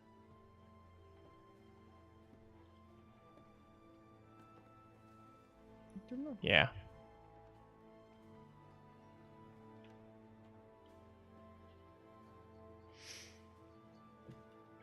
Yeah, I actually kind of want to get hit right now.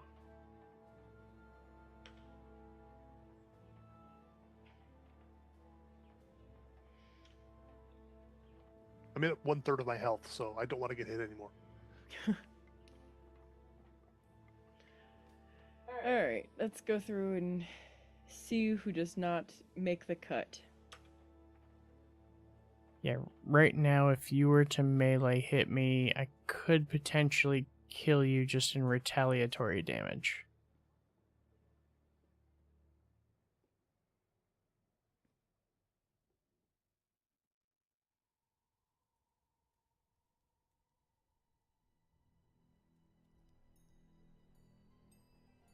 How much damage is it? It's only 2d8, but I also have a level 4 Armor of Agathis on, so that's 20. Oh, okay, that'll do it. So I didn't think it was enough that it would take down all of my health, but Armor of Agathis I wasn't considering.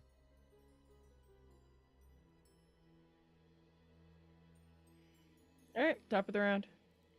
And I'm going to take... Oh, that guy died. Yeah. I'm not going to swing at him then.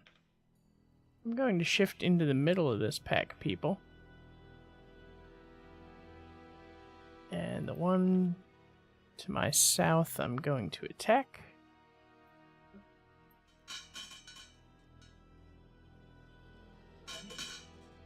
Oh, minimum damage, 10. Second attack. Crit. 26. That'll be my turn.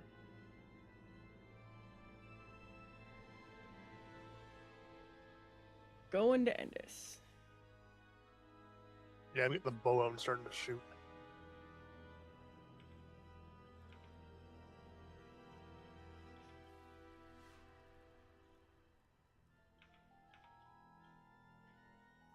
I am going to Hunter's Mark on Valeris,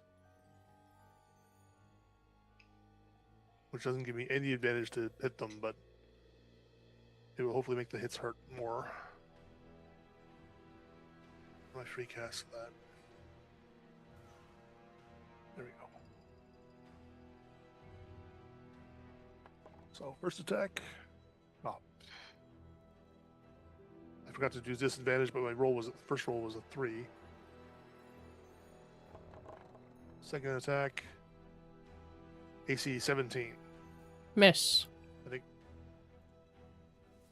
And my lizard is doing nothing. So that's my turn.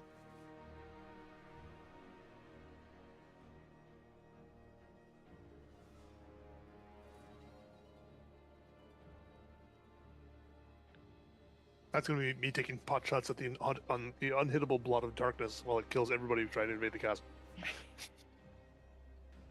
Have fun storming the castle! Oh, man. Alright. And more of them bite the dust.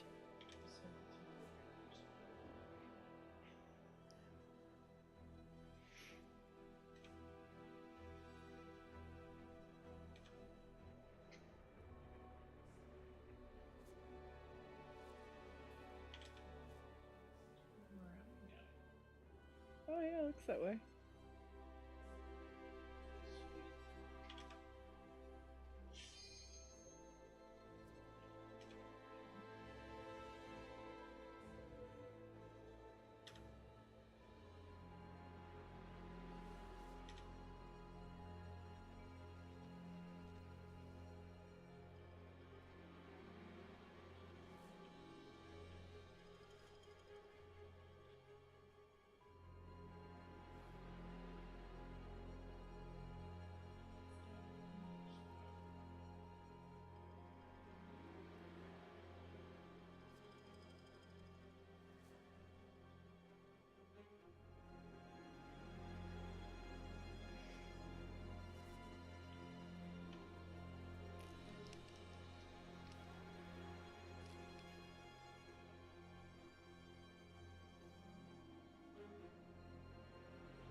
Alright, Sil's turn.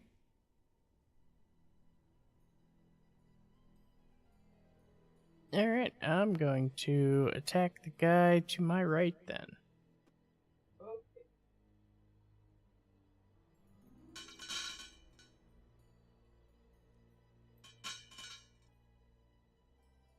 $14.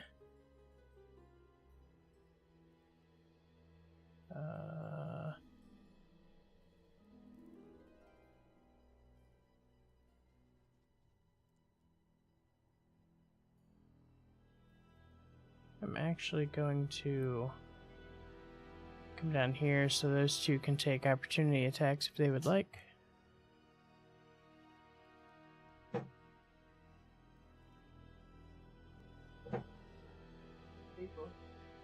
They both miss, and I will take my second attack on the guy down here.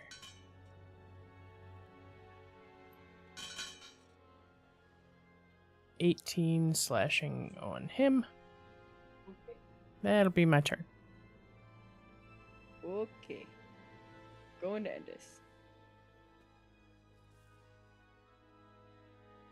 More pot shots at the Blot of Darkness.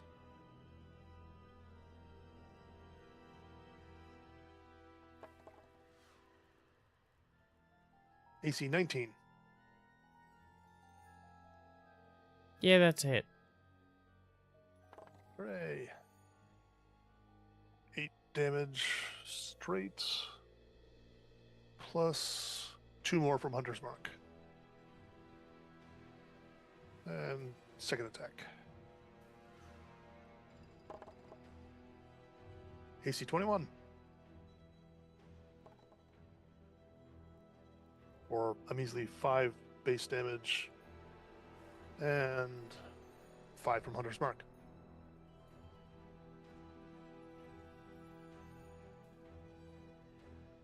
And that's my turn.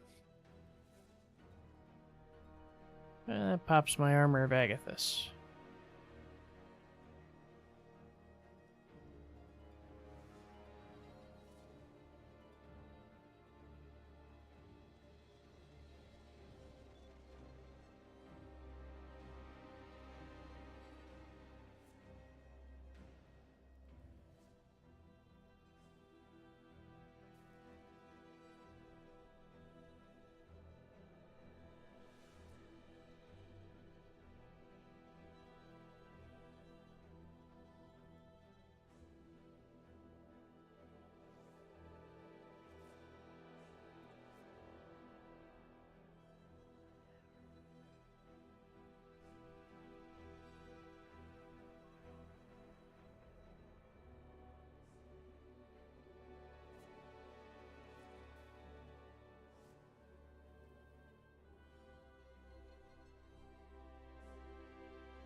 Alright, we're gonna go ahead and go top of the round.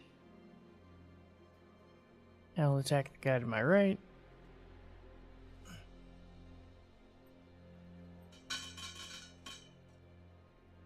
If I could stop rolling 19s and get a crit, that'd be nice. Oh, good, 18.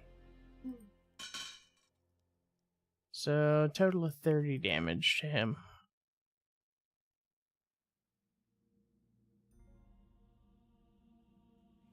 Alrighty, going to Endus.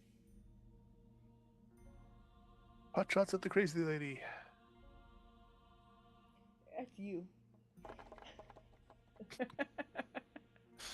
AC 13 is a miss. How am I the crazy lady? I'm just defending my town. You're a blot of unholy darkness. And you're a bug. Bugs do bug things. That's what bugs are. It's fine. And the second shot is an AC 15, which is also a miss, so that's my turn. Here's a spot of unholy darkness. Oi.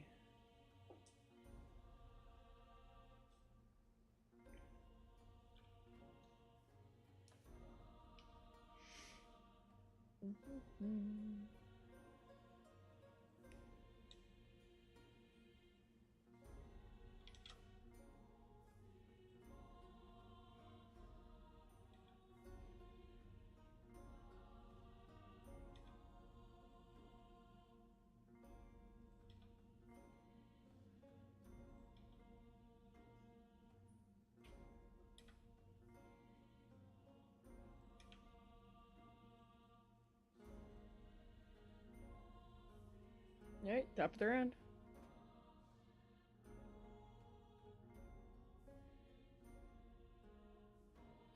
I forgot to make my 2 concentration checks when Endus hit me.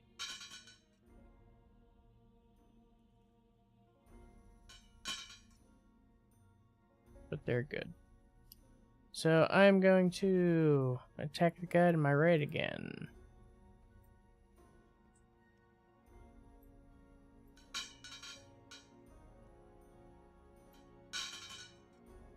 $16 slashing. Is he still alive?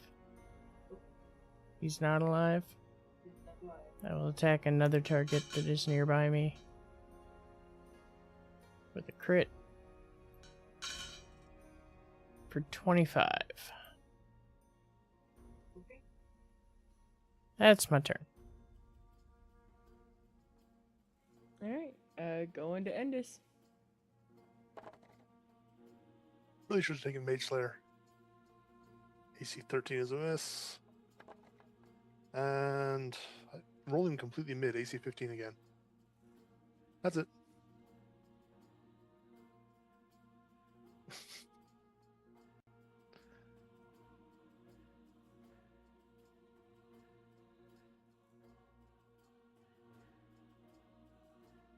I think we're losing this siege.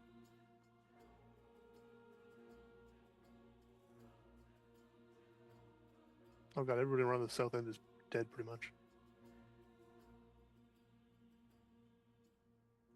Everybody on both sides. I just scrolled down there and there's just a sea of red X's. At least you've got like all these guys right here.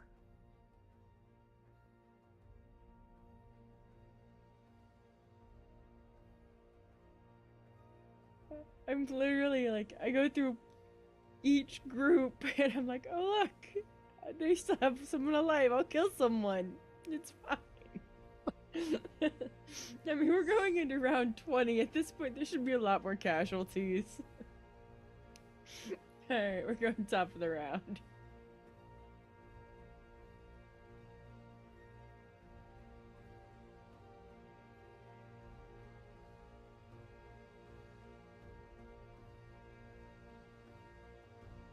Gonna come over here and whack this guy.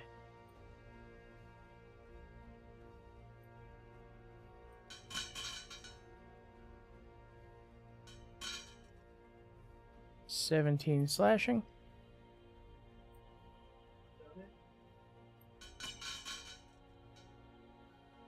And a crit. 27 more, so a total of 44 damage to him. That's my turn. Going to Endus. Pew pew. It's a nat 1.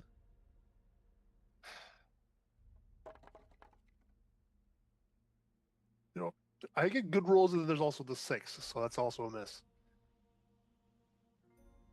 We're gonna switch towers though. Yeah, maybe that tower's just bad luck.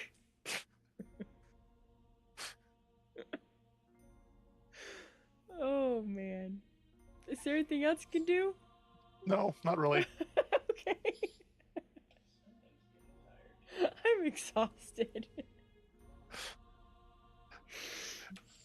Basically, I'm playing this as if I can take them down or at least get them manageable by everybody else, then we can win. If we can't do that and they keep massacring my people, I'm gonna run away.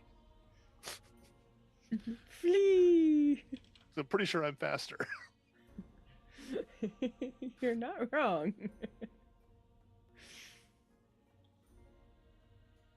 As far as cricket's concerned, they opened the gate. Right. This is not their fault for failing.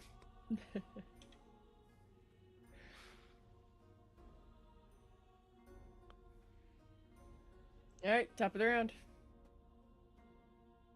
Alright, well, this guy still appears to be alive, just barely, so I'm going to whack him in the face.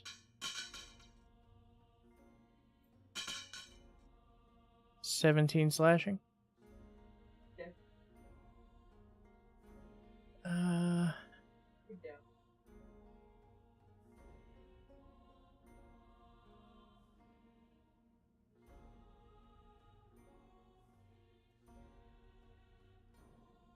And then make my way 2/3 of the way up the tower. Okay. No! Going to end this. Well, he's in the tower now.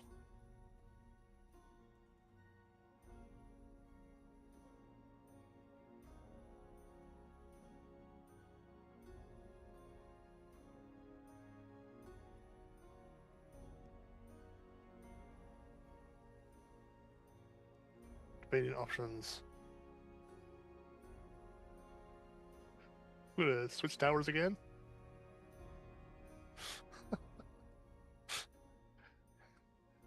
I'm gonna... Yeah, I'll shoot some defenders.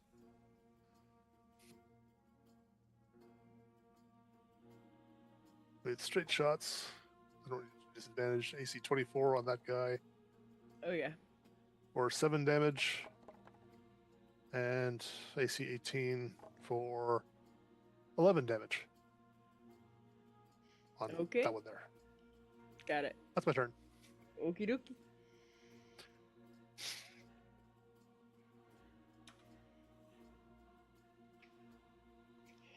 Sal's just over here chuckling. I don't even know about what. And it's mildly scary. I'm just laughing as I go 10 feet down, 20 feet across, 10 feet up, other tower, and I have a 40-foot move speed. I could tell my lizard to dash for the bonus action if I needed to, because I'm not using it for anything else even.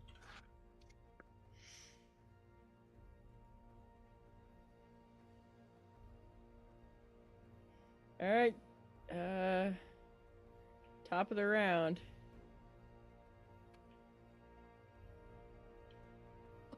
Gonna hear him scampering.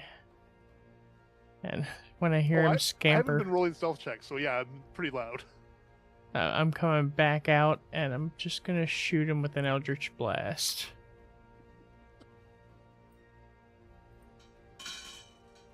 AC 26. God damn it, yes. Only 7, not 10. I love that it's going to apply Great Weapon Master to everything. Second blast. 25 AC. Yep. 3 more.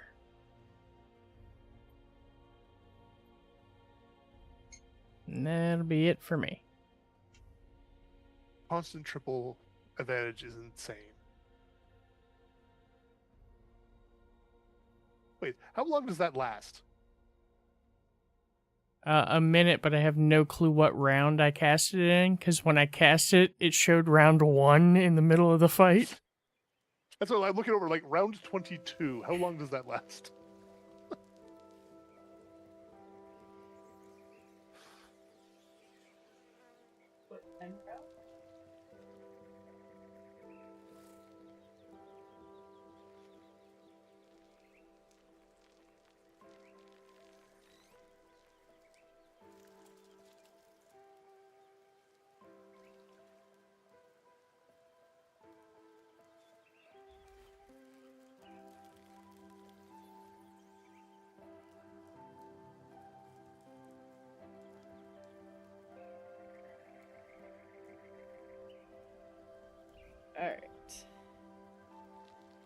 Going to Endis. Oh, wait. At one point, Endis asked what round we were in, and you said round 12.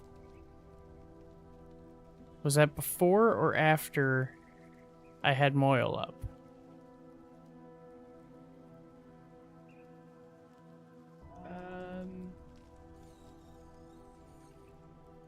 It was round 5 when I had the gate open, I think. Yeah. Because it was 1 round for me to run down. Oh no, it was more than that. It was 1 round to go down, 1 to climb the wall, 1 to get on the guy, 2nd round attacking the guy to kill him. So it's 4 rounds, 5th round to get in, and then 3 more rounds. So it would be like round 8 or something like that by the time we got the gate open. And I think once we had the gate open, that's when they came down. Well, and it was 2 rounds. It wasn't right after you opened the gate that he came down, though. Even still, if it was 2 or 3 rounds, I'm at like round Like it would have been round 11. 8 that the gate was open, and then he started doing stuff. So it would have been like 2 or 3 rounds from there. So it would have been before round 12. So we'll just call it off now then. Still shooting you from up here because I'm out of hit points. Hey, AC 25. Yes. That's 7 straight damage and Hunter's Mark for another 6. And my second shot. AC 18 Yes. for 7 base and Hunter's Mark of 6 again.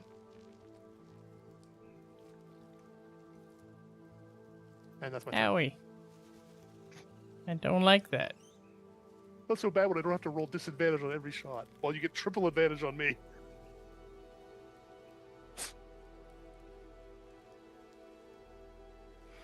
Oh, only having 2 pack slots sucks.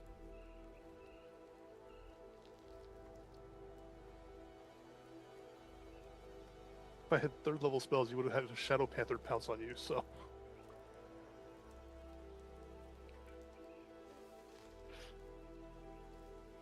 There really is a mass of red. All right, top the round.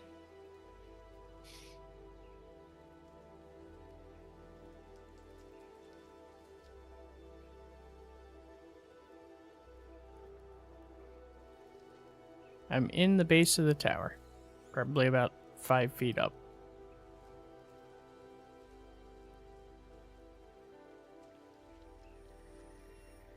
I'm going to switch out my longbow and pull out my staff and shield again.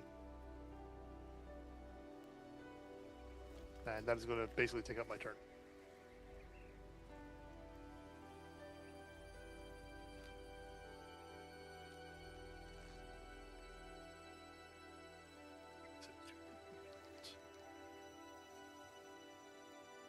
I 100% forgot the imp existed.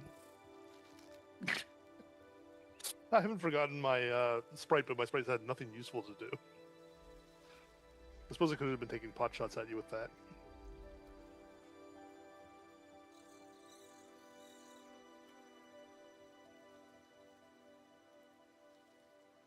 Actually, would have been hilarious if I managed to put you to sleep.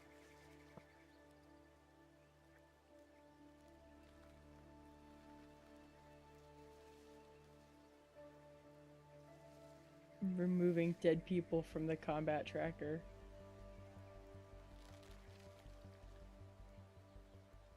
Just to make my life a little bit less chaotic. I am so confused. I'm looking at the imp familiar, and it says that it can't attack, and then immediately after that lists an attack.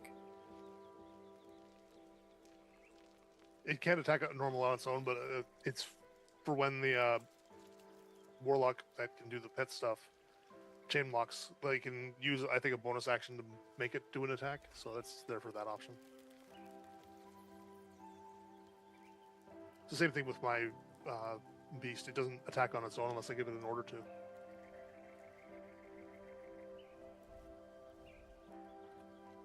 All right. Top of the round. And this is the last standing attacker.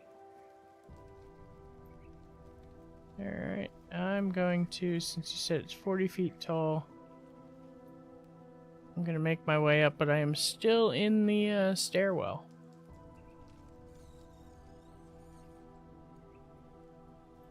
I am, however, going to hold an attack in case he decides to poke his head down.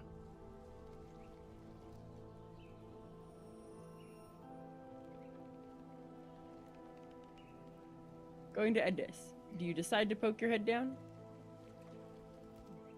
Yes and no. I'll come in full lizard gallop down.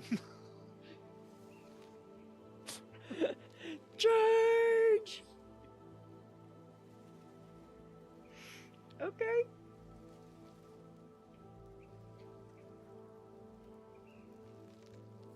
So, who are you attacking when we come around the corner? You. Okay.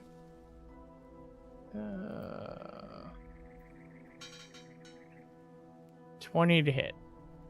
That is a miss. What the hell? I am a tanky little boy. Okay. Rangers are supposed to be squishy.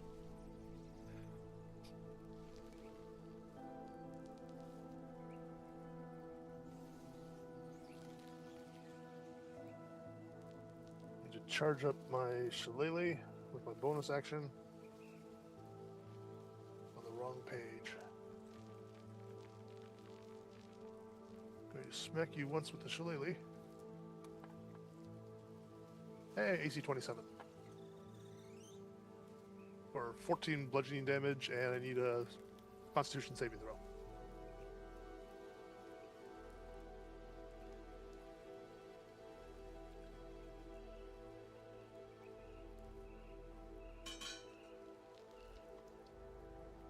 Okay. 23.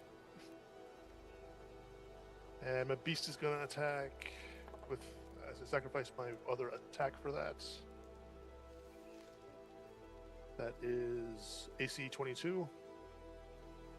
Yeah.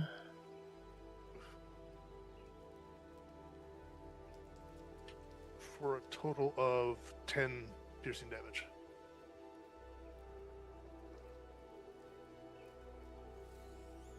And that's my turn.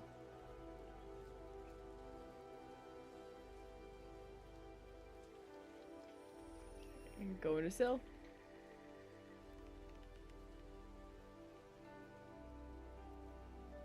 This is where I really hope my dice are better than his.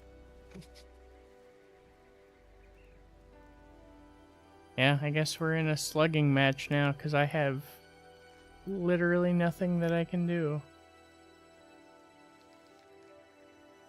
Even looking at my inventory, I got nothing.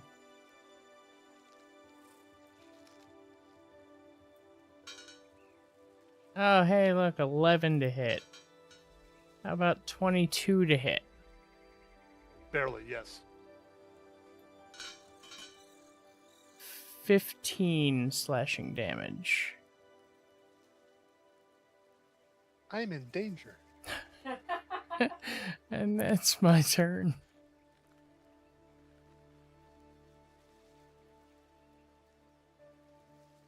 Going to Endus. Smacky, smacky. Shillelagh AC, that's huge. I rolled a 19. AC 28. For 13 damage and a Constitution saving throw.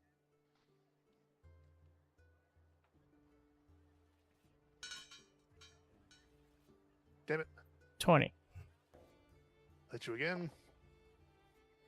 AC 25. Damn it. 12 damage and another Constitution saving throw.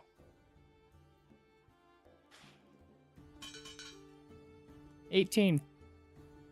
God damn it. DC 16. Well, Beast is going to bite you. It's fine, I have 5 health. Oh no! Miss. AC 15, I missed.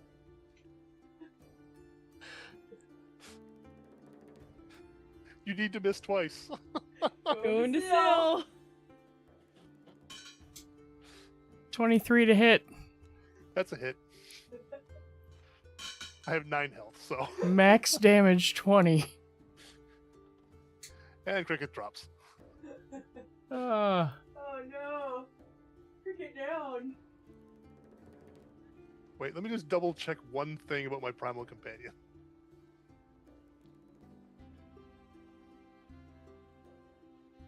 oh god, if it doesn't go away. It lives, we both die. Everyone dies, the companion runs away. With the sprite and the imp. I think it's just going to take the dodge action if I can't command it. There's nothing there about it going nuts if I'm dead or downed. It does vanish if I die, but I'm not dead yet. So yeah, it's over. There's just the remote possibility that it could like go nuts and do a final bite to try and finish him off.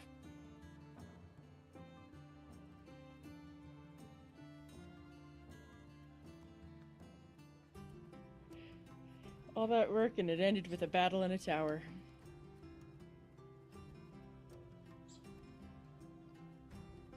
I mean, I could have spent time running around on my mount, firing arrows at him until he eventually dropped, but that just didn't seem all that fun. I get it.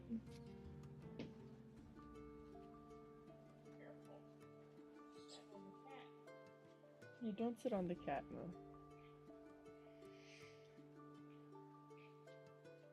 Well, there we have it. A town of now nobody was protected. Sorry. Said a town of now nobody was protected. It's me alone in the town. There are 3 people still alive in the town.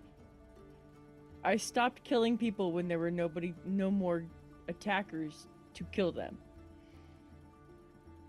Well, the 4 of us will live very happily. Yeah.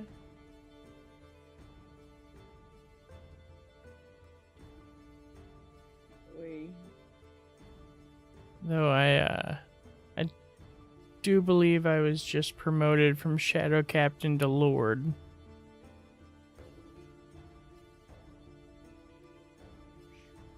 You've been elected mayor. Congratulations. It was unanimous, 3-0.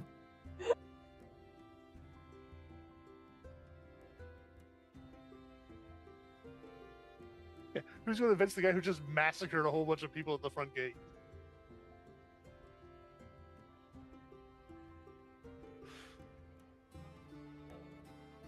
Actually, the vote was actually 3-1. There's now 3 people in the town.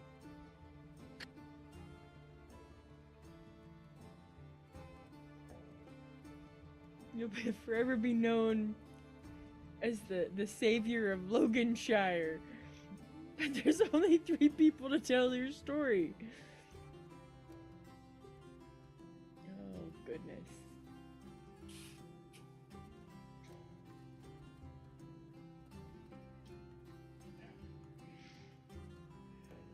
Oh. And now I'm even more tired than when we started.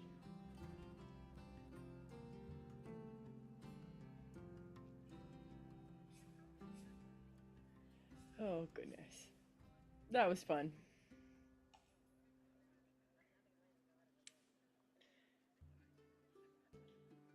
Yeah, that very easily could have gone the other way if he would have just kited me. All he had to do was go to the other parapet, and then it would have turned into like a Monty Python sketch of him going over there, me climbing down the tower, going up, starting up the other one, he'll climb over. If I hit with the last beast attack, it would have taken you out. Stuff like that too. Like, Yeah. it was really, really close.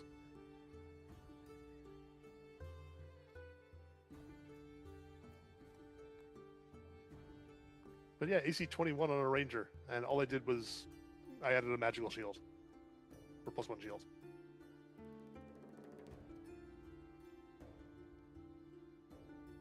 Oh, I don't have a cloak of protection on too. I forgot that. Yeah, I'm kind of mad I didn't get any of my retaliatory damage to go out. Nobody hit me while I was in Moil. Nobody I hit tried to me. hit you to give you that opportunity. I just missed constantly because of the disadvantage.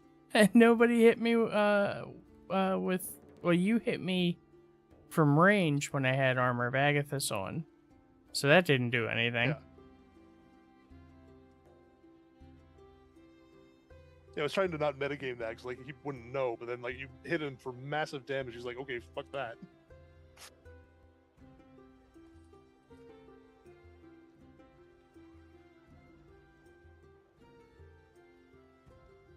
But it was nice to have the flexibility to swap to ranged and use the mobility of the mount to get around. The fact that the default Beastmaster Beast of the Land mount has a climb speed is insane. And I can see you were saying about maybe making that a potential future actual character, and yeah, I could see it. I think I have a whole concept for the character now, and I think it'd be a lot of fun to play.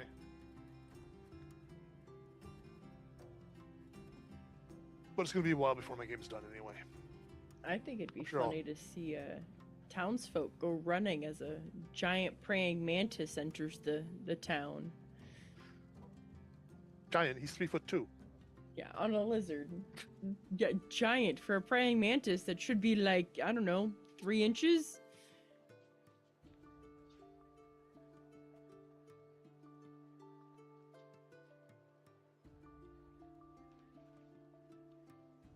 I'm kind of glad. I was going. My original idea was to try the pugilist, but I only have that through one of Radix's shares, so I couldn't do it. Mine. But she doesn't have it, so I couldn't in this campaign. And The moment I had a character in there, it should have been shared. I don't know. I think I made mine first, so it wasn't Probably in what it there. was. But yeah, a pugilist would have just been destroyed in this. It was the combination of Elven accuracy and Shadow of Moil that was insane. That was literally the only thing that made anything possible. Because while I was just stuck up on the wall, just plinking useless Eldritch blasts out there, that wasn't doing nothing.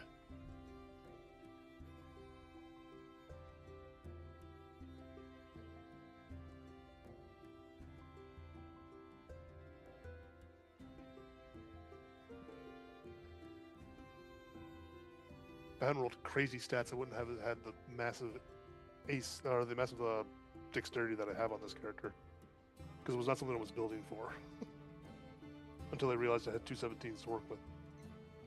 Honestly, that's why I love being like having you guys roll and not use like the standard array or anything, because you like genuinely do not know what numbers you're gonna end up with. Like the basic build concept was that I would end up with medium armor on, because I'm a ranger, you can wear medium armor, and then I would only need a 14 dex, and I would just focus all in on druidic warrior with the shillelagh, and probably take a ranged cantrip even, but then dice gave me big numbers, so I love that. There's just, I don't know, I guess for me it's just something very, so like some of it's nostalgia, but I think for me it's the I don't want to say versatility, but the major difference when rolling for stats versus the point buy system or any of that. It's just, it makes it so it can be like astronomically good or astronomically horrible, but you can get this really weird mix of ability numbers running through parties that makes it absolutely hilarious.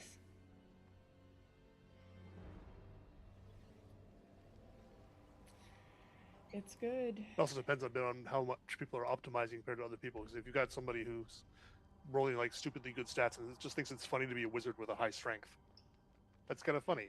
Then you get people who are like, okay, I've got all these high stats and making them the most powerful paladin that you've ever seen because they're need all of these different stats to go in there. I can get all of them, and then they just obliterate everything in front of the party because you're not expected to be able to boost all of that at the same time.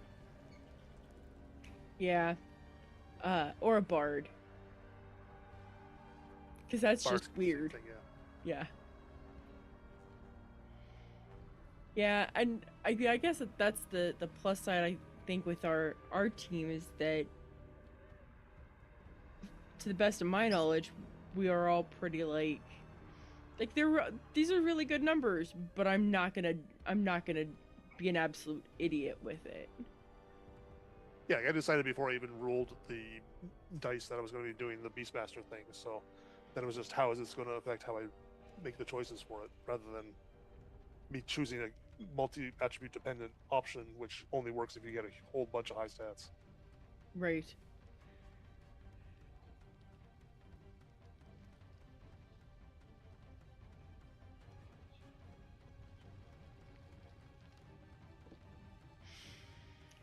All right. I think I'm gonna go crash before I just crash out in my chair. I've been yawning all night. I've been trying so hard to stop, and it's just getting worse. My sleep schedule has been completely screwed up all week, so I'm about to die off too here. Yeah, I've been getting up at 5 for like the past week and a half for work, which is fine. But then I'm like, I got back from market today, and my brain went, no. It was 80 degrees, and I was out there for 6 hours in the heat and the sun, and I'm done. Oof. All right, good game, guys. Thanks for hanging out, and adjusting with me in the learning curve of all this. And yeah, we got game next week. So far, Should be, yep. Groovy. I'm excited. Get to the fun stuff you guys have been avoiding. I've been avoiding nothing. I just haven't been You guys are actively... currently in a section of dungeon I wasn't expecting to go back to for a bit. Well, I'm nosy. I'm nosy with not enough intelligence to know better.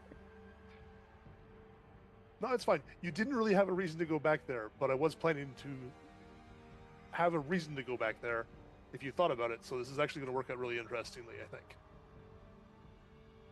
Each would be fun. Or chaotic. And both are good. Alright, well then we will see you guys next weekend. Yep.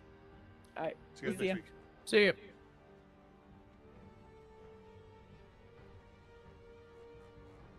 And with that, we are done for the night.